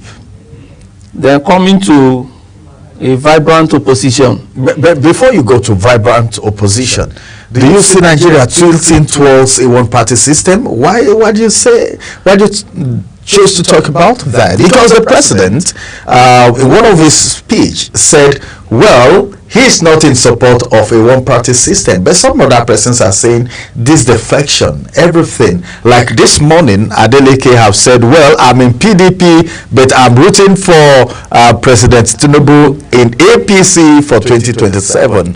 So are you seeing Nigeria tilting towards a one-party system? Why did you say that? Just make it clear for us. Yes, why I said that is that if you watch the political events for some times now, you agree with me that Nigeria was actually tilting towards one-party system, where you have good numbers of governors defecting to ruling party, from their opposition. And if you also, take note of the events of the so-called opposition party PDP over time, the way they have been running the affair of the party, you know that they are not ready to provide that needed opposition in the country. So to say, Nigeria is sliding to one-party system not until the inception of coalition movement, which in my own right I can say if they are going to provide a vibrant opposition in the country that is needed. Because without opposition, like I have said, there will be, low level of participation, and the dream and aspiration of so many Nigerians will be dashed in the game. So that's why the vibrant opposition is quite needed for the progress and the betterment of Nigeria citizens. Oh, okay. We're talking. You already made mention of opposition right now, but then why are we not having the real opposition? Nigerians will be curious because I know you remember what happened during PDP. It wasn't a smooth sail because of the opposition, and when the opposition got sticking, there was a coalition which actually pushed PDP aside, even though they said it was President Jonathan that accepted and all of that, all that is story. Let's put that aside. Now let's talk about this opposition. What's the problem? Why are we not having the real opposition? Is there something wrong, or is it that APC is too smart to make sure there is no opposition? I don't know. Nigerians are curious. All right, I think the question is highly put as regarding why we don't have the vibrant or needed opposition before now. I think first of all, we need to talk about the political ideologies. In Nigeria, most of the political parties don't have quotes and unquotes ideological base as regarding, okay, this is what parties stand to. Like for instance, the African National Congress in South Africa, they have been in power since 1994. In that kind of system, we call them a dominant party. They have, what's their ideology?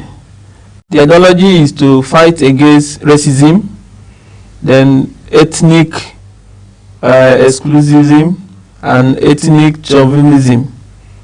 So this ideology, whoever comes on board will know that, okay, this is what the party is going to bring on board.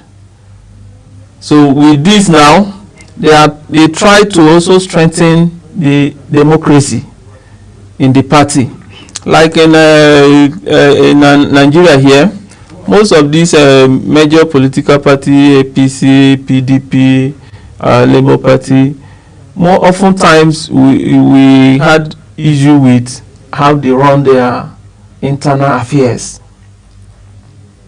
And if they cannot on their own run those internal affairs correctly, then what is expected? So that's why you see that once a party emerge at the national level, you see people, cross-carpeting to that particular party, because of course the ideology is always winner takes all.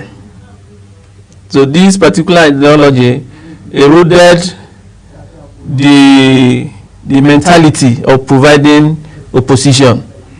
So that's why over time you see that the country or the political parties doesn't have that vibrant opposition, not until in 2015 when the merger between then defunct CPC, ACN, fraction of APGA come together to merge as what you see as APC as at then, to challenge the incumbent president then. And mind you, as you said, it's not because the then President Goodluck Jonathan was weak. That's why he considered to defeat. No, it's because the opposition then had what it takes, and they provide the needful for the Nigerian populace who are the voters. Because if you are, as a leader, if you are being overwhelmed by the participation of the citizen, and this is the way they wanted to go, then you don't have option than to concede to defeat if you are defeated. Okay, we're talking about coalition here, and like during my introduction, you heard what I said. Yeah, Nigerians are speculating so many things. Okay, let's quickly just do a rundown of the people that we have in the coalition. Let me begin from the chairman-elect, the David Mark, the former Senate President, interim chairman.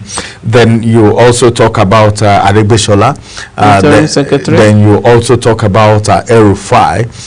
Then you look at Atiku Abubakar, and you look at Amechi, and a host of others. These are people that have been in power, that have been in governance. You take, for instance, the former governor of Kaduna State, who was once an FCT minister.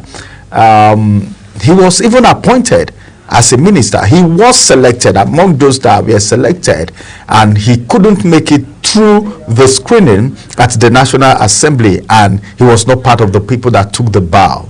And somehow we Nigerians felt his grievances, and now he is forming a coalition alongside other persons who have contested in the past. Now I cannot categorically say Peter Obi is part of the coalition because of the up and down and the issue of he has not resigned from his party and all of that. Now, what do you think about this coalition? Because Nigerians are saying so many things. Some Nigerians are saying these are people who are angry because they were not given position under the All Progressive Congress. Some persons are saying this person did 8 years, this person did 16 years in power. What are his people saying about him? This person was in governance, and you see recycling. This person was a former vice president, this person was a governor. What do they really still want, and all of that? And the message and the song has been to unseat, Tinubu. You understand? Not what they want to do for the people, as Nigerians are saying. It's on social media, it's everywhere. Nigerians are speaking. So, on your own part now, what do you think about these people and this coalition? Are they a good challenge for President Bola Tinubu?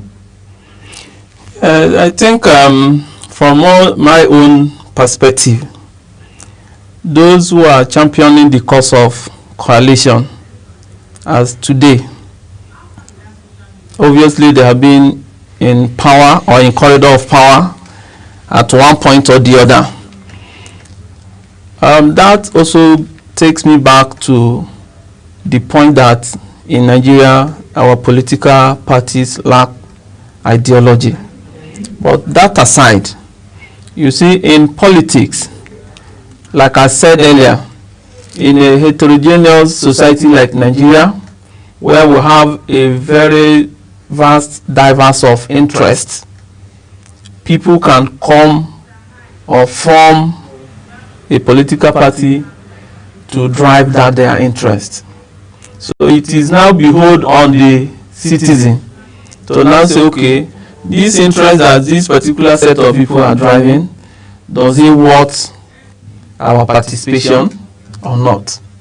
And mind you, in politics, people actually participated in politics in anticipation for reward. And in a society where you have our politics is being, run on sectionalism, then you are bound to see this kind of, reaction that you are seeing in the opposition or the coalition move today. You get the point. So now, the point is that the current president, that's President Bola Ahmed Tinubu, his policies and programs for Nigerians are not actually, the Nigerian people are not actually seeing the results. This is the fact.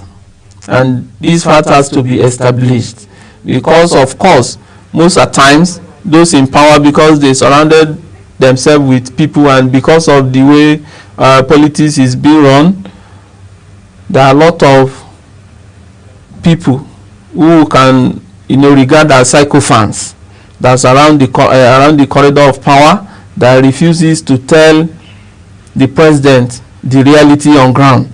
And if you see most of these coalition leaders now, they now run background checks on what are the effect of these policies on the people. They now see that the people are heavily crying because of the rate of hunger in the land, and they want to take advantage of that.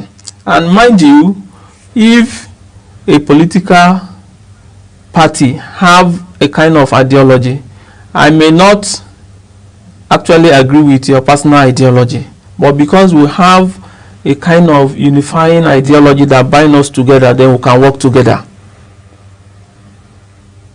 Then people like former governor of Kaduna State, El-Rufai, that you've mentioned, if he felt that his interest is not being, captured in the affair of APC, as it were, and he wants to pull out to form a coalition, he's in no right to do so.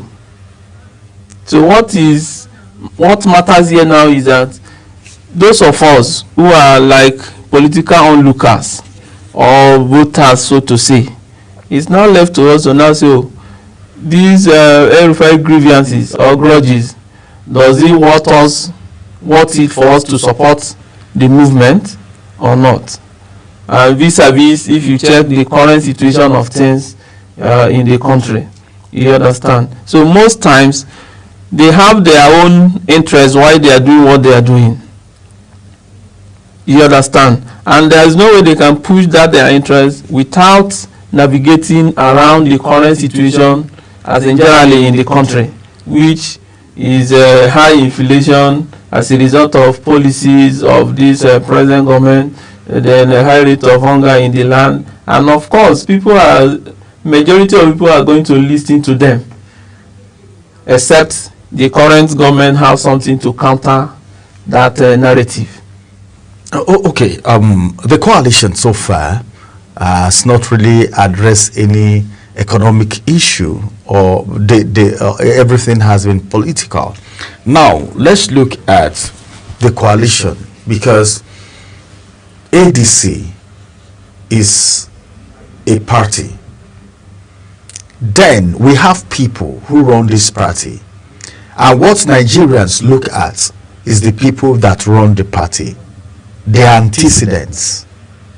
So now you as a Nigerian, or maybe a representative of Nigerians, what do you think you should look at in these figures, these people forming, because whether you like it or not, among them, somebody is going to be fielded, okay, as a presidential candidate. Yeah. So, what do you think, as an average Nigerian, you are supposed to look at in a politician before you actually stamp your ballot for him? Especially people that have been in governance. Remember what happened, all right, in 2015. There was a clamor for change. And there was a slogan everywhere about change. And in 2015, Nigerians had a new president, blessed memory, the late former president of the Federal Republic of Nigeria. May his soul rest in peace. Amen. And he came on board, and Nigerians didn't really smile. Now we are having another electioneering year coming closer, come 2027.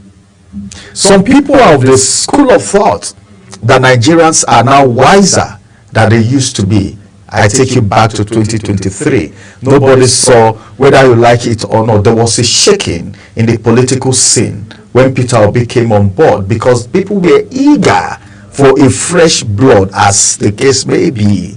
And you saw what happened. So now, looking at these people forming this coalition, looking back at their antecedents, they have an ideology, all right, and the people also know what they want. You now saying, because you pointed to the economic situation, the hunger in the land and all of that, that could be a basis for supporting this coalition by Nigerians, which might not be a right thinking looking at previous incidences. So now, what do you think Nigerians would be looking out for in this coalition? Take an example from past experience. All right, thank you once again. I think if you take it back to 2014, when there were so much clamor for change, then I want you to take a look at what was the issue then that the leader of various parties that formed APC then were looking at. That time, the point was that there were massive corruption under President Goodluck Jonathan. And when they now saw that, and they know that the fear they are getting from the Nigerian populace is that they want a change from these corrupt practices. Then they might come up with a party. Then at the end of the day, they feeded the late former president Muhammadu Buhari of the blessed memory with a slogan then, or with an agenda. The popular agenda then was that he is going to fight corruption to a standstill. Then the Nigerian people bought into that. Before I proceed, let me tell you and the millions of viewers one thing, that in politics, there is no way you can come up or want to take power without selling a particular sentiment to people. This is basic in politics. You understand? So first of all, you go around, you check what are the, problem, what is the popular problem that people are trying to solve. Because as it were today, because of the hunger in the land, if ADC come up tomorrow, quote and unquote, feed any candidate, and the agenda is that we are going to correct this hunger in the land, millions of people will give them their votes. But we had the same slogan, fight corruption, when the former late president came on board. But we still had corruption until now. Today. So how will you marry this two? Yeah, that's what I'm saying. I'm going somewhere. That in political scene in Nigeria, there's no way you are not going to sell any sentiment for people to buy into it. Okay. This is not withstanding whether you are going to deliver or not. But when you now fast forward to 2023, people are beginning to have this political enlightenment regarding what is expected of a leader that they are going to entrust with their vote. You understand? But unfortunately, that doesn't say true with the candidature of Peter Obi. And here we are today now. Your first question, let me go back to your question, is that these characters, what do we like to see? If you ask me personally, in my personal opinion, I think the person that we should always want to see as our leader should be someone that is compassionate and have the capacity to put the interests of the people before his or her personal interest. If you have someone who fits in these two criteria, for me, it's a good to lead. Because, of course, you can also take away their personal interest as a human being, even though they swore to an affidavit that they are going to preserve the rights and the privileges without favor or what have you. You understand? You can also rule out their personal interest. But what we should look out for is someone who is compassionate enough to feel the pain of the people, of the ordinary people, so that whenever they want to take decision, because the person should also understand that each decision he takes have direct, either negative or positive impact on the ordinary citizen of Nigeria. So if you have someone like this, then we can now say, okay, we're good to go. But as regard what people want from a leader, is that Nigeria have a very diverse interest. You understand? Like for instance, now if you are a politician and you want President Bola Ahmed Tinubu to continue, if they ask you, perhaps the reason might be so personal to you. Then if you ask another politician, the reason may be also personal to them. So is this collection of these personal interests that you see that make people to choose whoever they want to lead them? But another important aspect that I want to discuss using this medium is that until and unless our electoral system is being strengthened, because most of these things that you see is not actually we have ability to elect whoever we want. It's an imposition of leaders on us to some extent, because first of all, the internal democracy has never been too orderly to say that, okay, for instance, we want to say, okay, like just concluded FCT area councils primaries that just concluded recently. We heard what went on with those primaries. So if those at that level, people cannot choose who should represent them internally at the party level, then talk more of when it now comes to general election. All right. I think we need to look at this opposition very critically. You actually made mention of Independent National Electoral Commission and the fact that they need to be sanitized before we can have a free or fair election. And you were talking about the fact that except if somebody, the issue of trust is a very serious matter.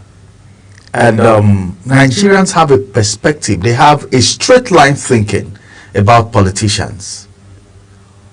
Like you said, they have an ideology.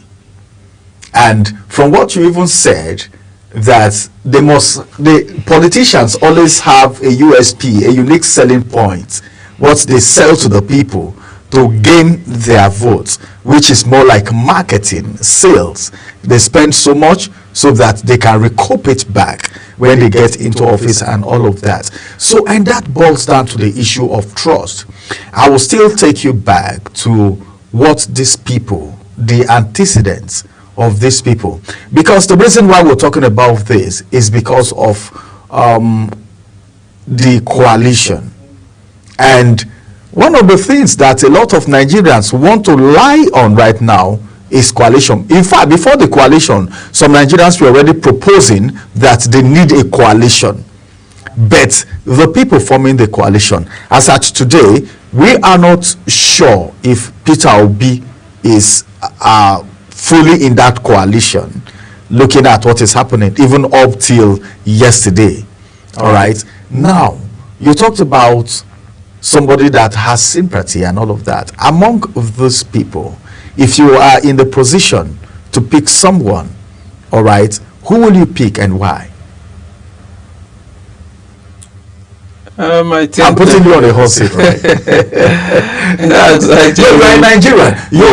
You may be speaking, it may not be directly you, but who do you think Nigerians, okay, would want to? Maybe, for instance, you are being made a stakeholder or maybe an elder statesman to the coalition, and you have the right, all right, to say this person will be good, looking at what you feel Nigerians will want, not what you will want. But who do you think Nigerians, not you now, who do you think Nigerians would prefer that have what you are thinking in mind, that sympathy? But sometimes sympathy may not be strong enough, all right, to get a vote of the people. Looking at past experience, Nigerians have gone through so much, brother. Yes, I think you ask question, and the other way you have also provide answer to it. Why I say so is that when we're talking about a compassionate leader, I also added that someone also have the capacity to lead. Because to be compassionate is one thing. To have the capacity, this capacity will entail political will.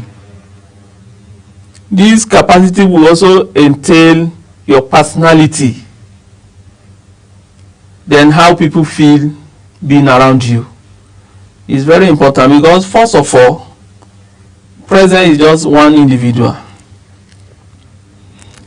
And he's going to have a lot of people, cabinets, in his cabinet that's going to help him or her to run the government. You understand? Then, having said this, when it comes to power politics, it's not the way you and I look at it from the studio here. Because people go to drawing board to look at it critically. Who can actually help them win?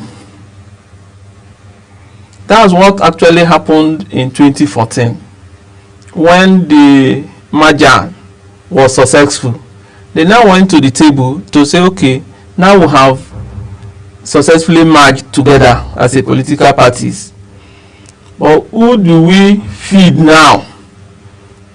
Because of what people, because one thing that matters to politicians is how to win. You get the point now.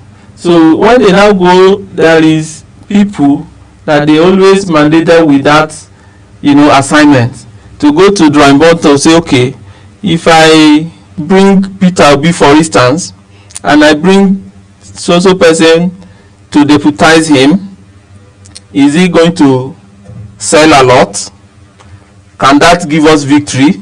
Just like, as you said, that every political party have their selling point. they must have sentiment they are selling to people for them to, buy in.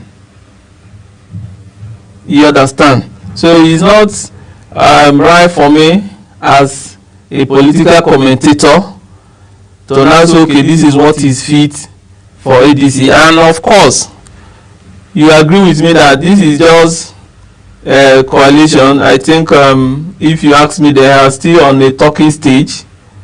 You understand? And it's not, I want to use this medium to also advise those who are,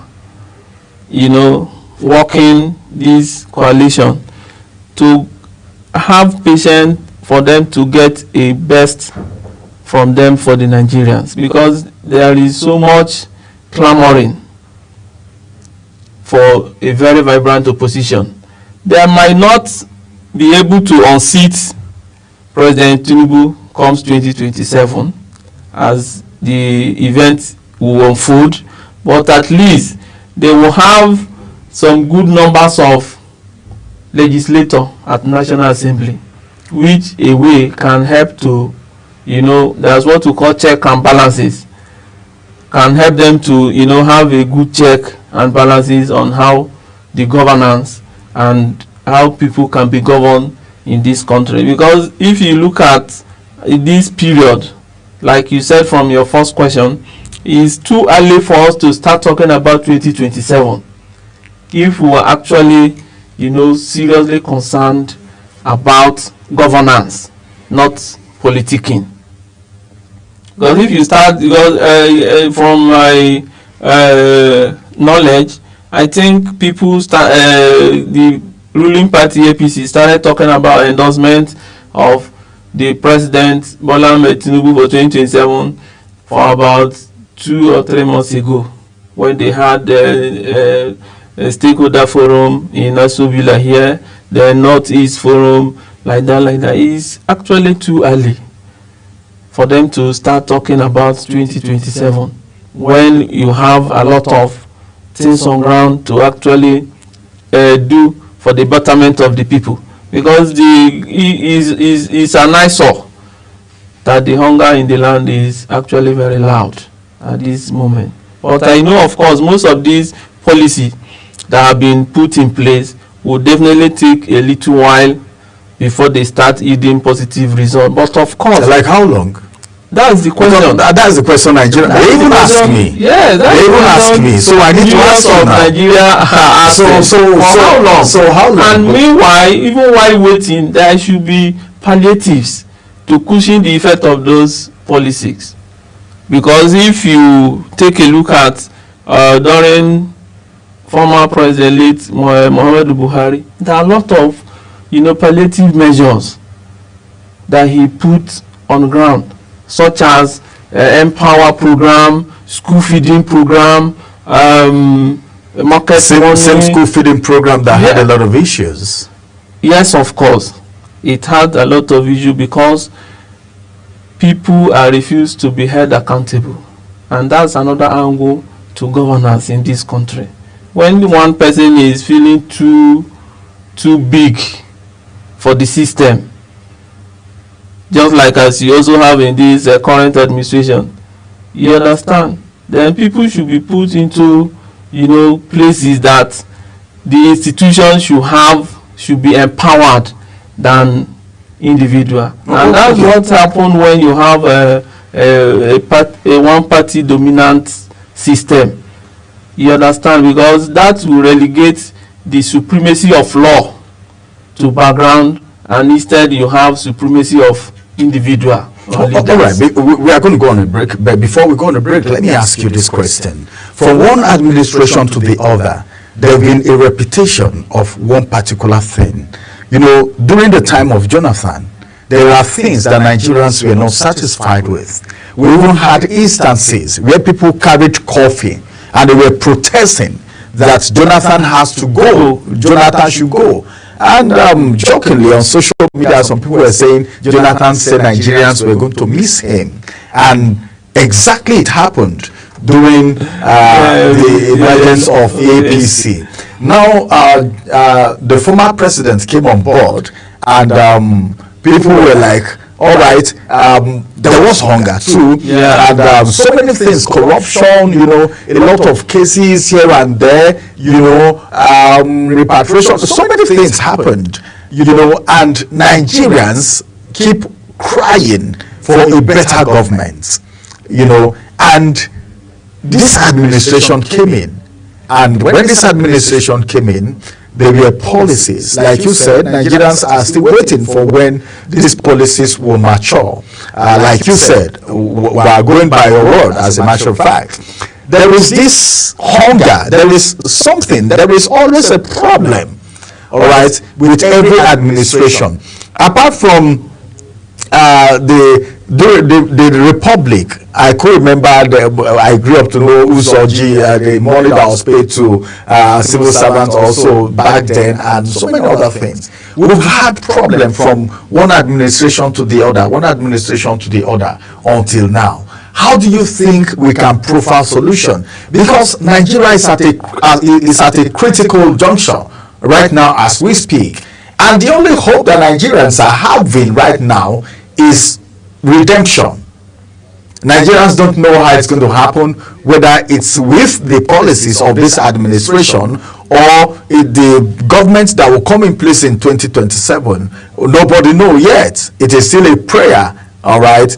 Now, as a Nigerian, as a political commentator, what do you think, all right, can be done to avert this situation?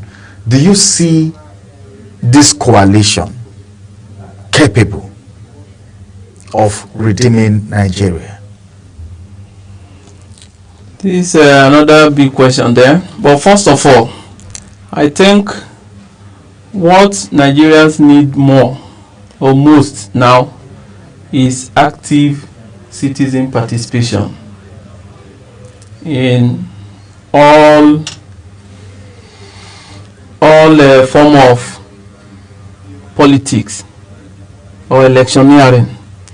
It is high time we stop folding our arms and said, these politicians, they always have their way, so we don't want to participate. Because you will see what happened 2023. Because if you ask me, as a political analyst or commentator, I wouldn't believe that Peter Obi could pull such of votes in that 2023. And that is a pointer that people are actually waking up from the slumber to take back their position, because actually the power lies with the people. But in Nigeria, because of our nonchalant, attitude towards, politics or power game, we just relegate that power to them. That's the politicians. You understand? So what we Nigerians need mostly now is that active participation, because it baffles me anytime any politician or someone who is in power did something which is out of his duty to do, will now be feeling that he has done us favor by discharging his duties. For instance, you see maybe governor of a state paying salary, and he wants us to be praising him that he is paying salary. And after all, even constitutional provision make it very clear that the welfare, the protection of property and that of life of the citizen is one of their responsibility. But why doing this responsibility now? They still feeling that they are doing us favor by discharging their responsibility. So it's a high time that the citizens should rise to hold these people accountable. And thank God today, especially for the social media presence. It makes, because of course, you agree with me that to some larger extent, most of the mainstream media are being censored.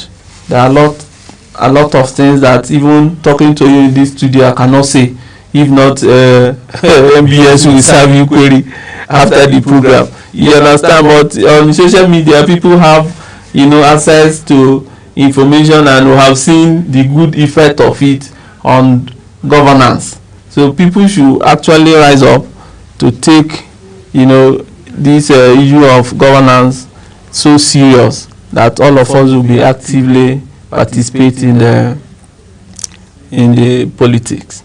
All right, it is still the discussion, and of course we're looking at the polity.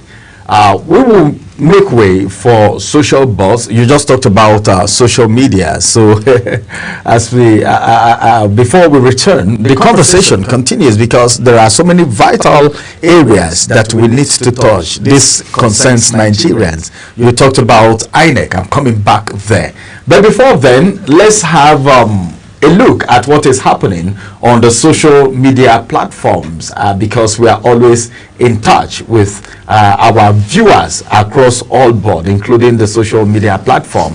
And at least Mobuno is standing by for Social Buzz. After Social Buzz, the conversation returns. Stay with us.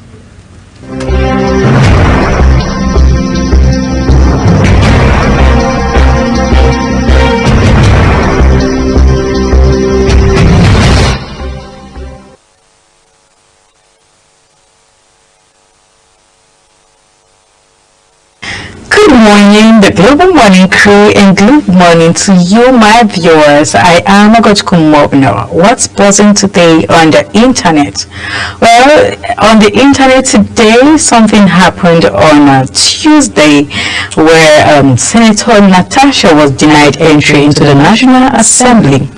There was drama at the entrance of the National Assembly complex in Abuja on Tuesday as security operatives barred suspended Kogi Central lawmaker Senator Natasha Akpoti-Oduaghan from gaining access to the premises. The senator arrived at the gate accompanied by activist Aisha Yusufu, rights advocate Mama P, activist Randy, and a crowd of supporters, but was denied entry by security officials.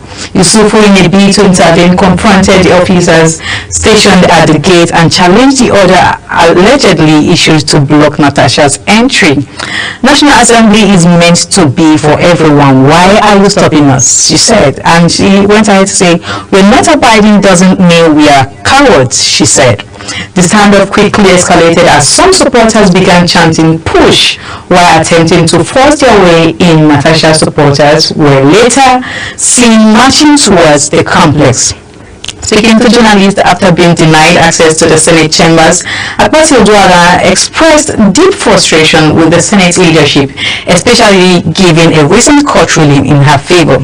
She said, "It's about me, a duly elected senator, walking into the chambers to resume my constitutional duties. I have duly notified the Senate through 2 letters that I would be resuming functions today, July 22nd, 2025.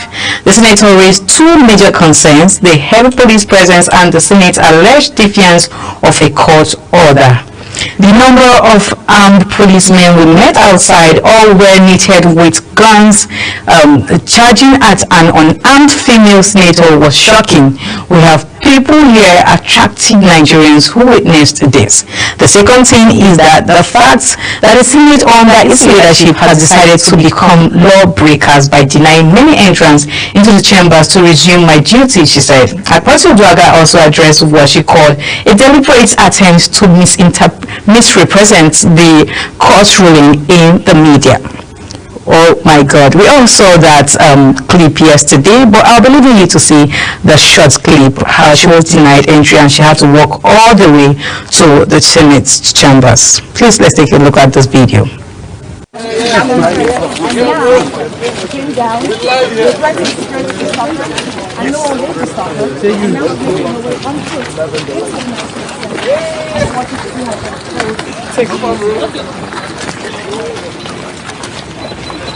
Is the senator representing that video? She literally walked all the way because her convoy was asked to wait by the gates, do not enter into the premises, and she had to walk all the way, and they still stopped her from even entering into the Senate chambers, asking her not to enter. Different questions from highly kitted armed policemen, asking her even her name. At this point, it's more like they don't even recognize her, which is something I do not want to even take at this point. Well, we're going to be taking comments from social media as regards this topic. You know, a lot of persons will definitely talk about it. They all have something to say. It was buzzing all in the internet. And the first comment today we're going to be taking is coming from Ben Samuel. And Ben Samuel says, let's be frank, our politicians are deplorable. Their Pablo Senate seems to forget their term ends in under 2 years. Lawmakers demand patriotism from citizens while acting worse than convicted criminals. What a squandering of national resources. Security forces are urgently needed in Plateau, Borno, and Benue to combat insecurity, yet Natasha Akpoti remains their focus. Akpabio's conduct is arguably worse than Abacha's lawless lawmakers, he said. Well, the second comment is coming from Emmanuel Isijola, and Emmanuel says, they should just sack her to please their ego. What's all the suspension and intimidation of a lady who refuses to be cajoled? This Natasha's case will worsen our democracy, the one already in the mood in the hands of Tinubu and APC. The world is watching and Nigerians are taking notes. This is hooliganism and not democracy.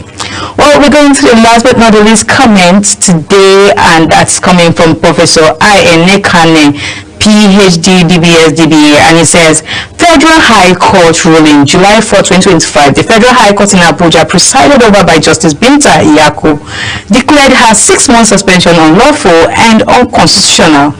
The court specifically cited Section 63 of the 1999 Constitution and Senate standing orders, likely referring to the limitation in the Legislative House's powers and privileges Act as well as the basis for its ruling, stating that a 6-month suspension was excessive and violated her constitutional right and the right of her constituents to representation. Well, that's a huge one. This statement, this particular comment just states everything that we'll be itching to hear. And right now we're asking ourselves, whatever it is the Senate President, whatever decision he took by keeping her away from the Senate chambers, is it right or wrong? Well, you have the floor, as we are going to let you drop your comment using the social media handles and be part of this conversation. We really need to talk about this. I'm going to be leaving you in the hands of the Global Morning crew as Global Morning continues. I remain Ogochukwu Mobno. Stay with us.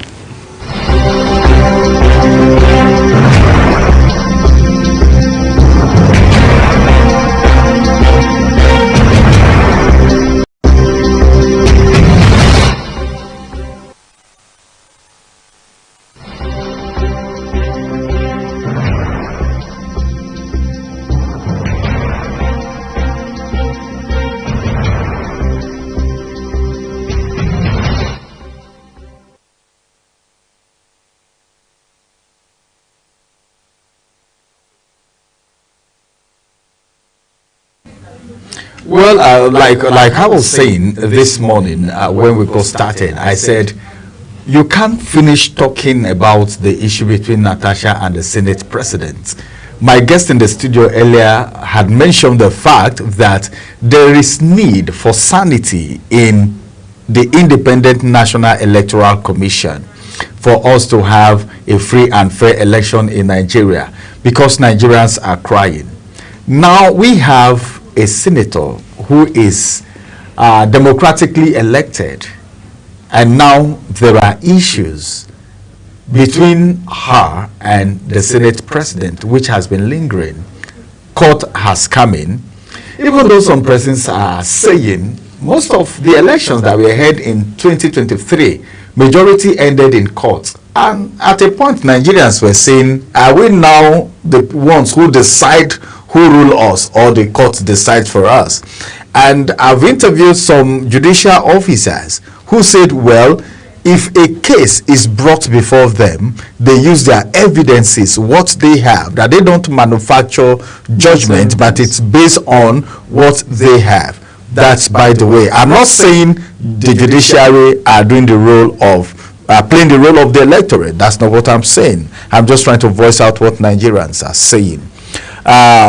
Before Social Buzz came on board, we're talking about 2027, President Tinubu, and statements that some Nigerians have made in the past, that even at the Senate, all right, some Nigerians were alleging that whatever comes to the Senate from the president is being passed expressly.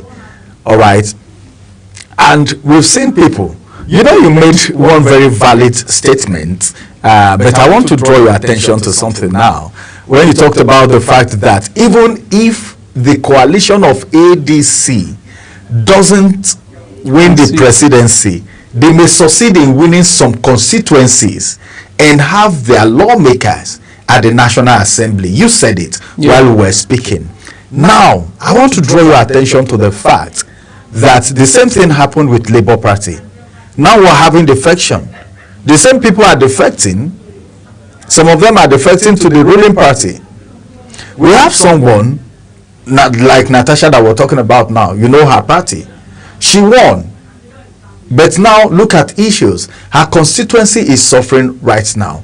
So if you want to talk about coalition and just winning some of the seats at the House of Rep or National Assembly, I want to say there is always this hunger.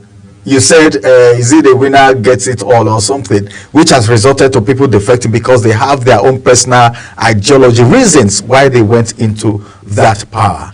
Don't you think the same thing that is happening between Natasha and the Senate president now, and the defections happening, all right, by people who were voted into offices by a particular party but decides to defect, talking about Labour Party, to join the APC, the same thing can repeat itself, all right, if ADC only win seats at the National Assembly or House of Rep? Well, I think this is another critical aspect of politics that really needed to be discussed. Oh, I didn't even say it. Should I say, fortunately, Natasha is from your constituency, even from the same community, so with you. So I think you are in the right position to answer this question. Yes, that's true. But this question, I will answer it from two perspectives. One is still from the aspect of a vibrant opposition. Like this case of Senator Natasha Akpoti, I think she belongs to a political party. What has been the stand of that political party in this political crisis that she has been having with Senate President? Have the political party under which she won have come out to say, okay, this is one of our own, this is, or what is their intervention in this crisis so far? That's one. Then secondly, it also boils down to internal democracy that I talked about earlier. Like when the Labour Party came, many people won those seats under Labour Party on a platter of gold, actually, because they take advantage of that, you know, bandwagon effect that people just want change. Then when they get to the National Assembly, what happened? When they are presented with the politics, the power play, most of them cannot actually, you know, survive that power play than to play by the game. And that's where the political party should have an ideology. And not just an ideology, they should have a kind of system in place. So it's not just after just about to win election. Then after election, what are the plans? What do you have for those people that want under your platform? It's also very important, because to win an election is one thing. Then after winning, how those politics are being played is another ball game entirely.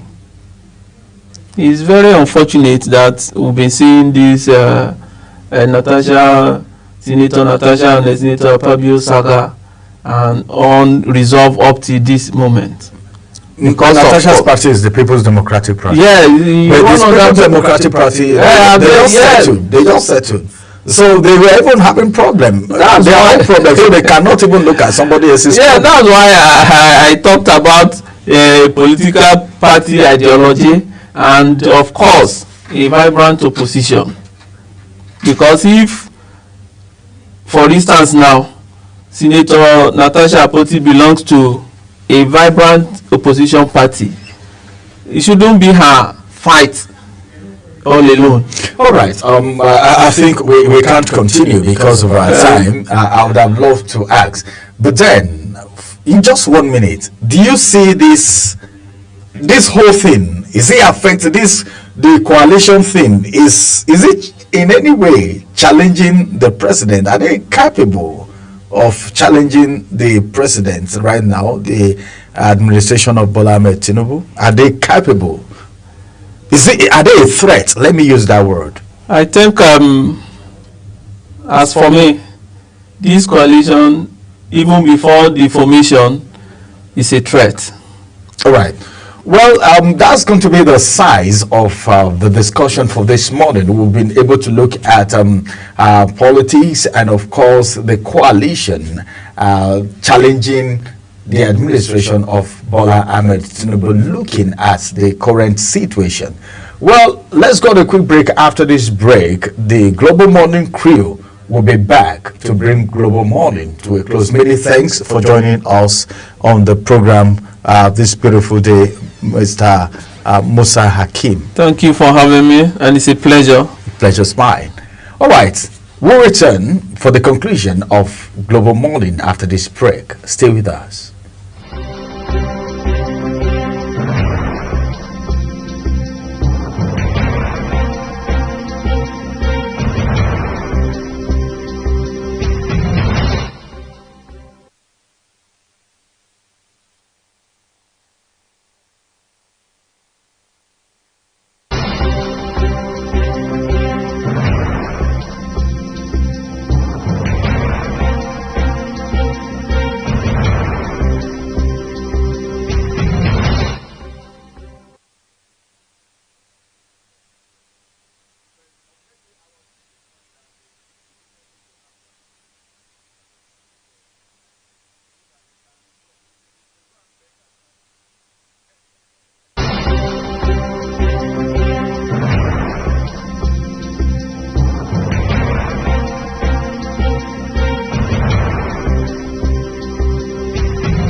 All right, now, hope you enjoyed the discuss of the day, talking about issues making round in the National Assembly. But it's all well now. I'm sure there will be a balance that will be struck. And I guess the justice when it came to that issue on ground, right, Ramsey?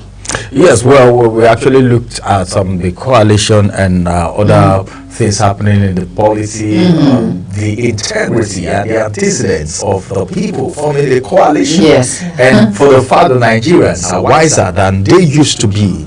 And for the fact also that we've had repetition of crisis and cry from Nigerians in almost all the administrations. During Jonathan, there was a cry that people even wanted him out. The late former president came in and the cry increased.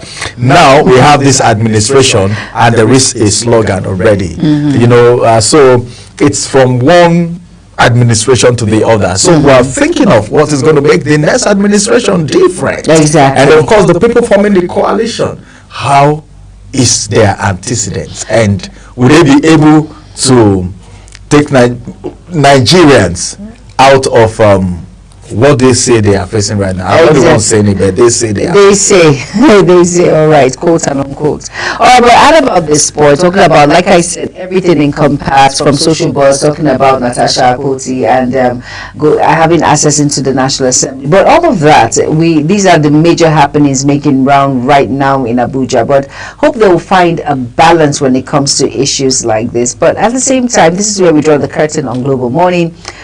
Ensure that you join us same time tomorrow, and of course Ramsey will be here sitting in for Uyagwa Mofuigwe, and then I am Jumai Manson and my co-host, no other person than Ramsey Edokagbo. Have an amazing day ahead. From Ramsey and I, we will say bye-bye.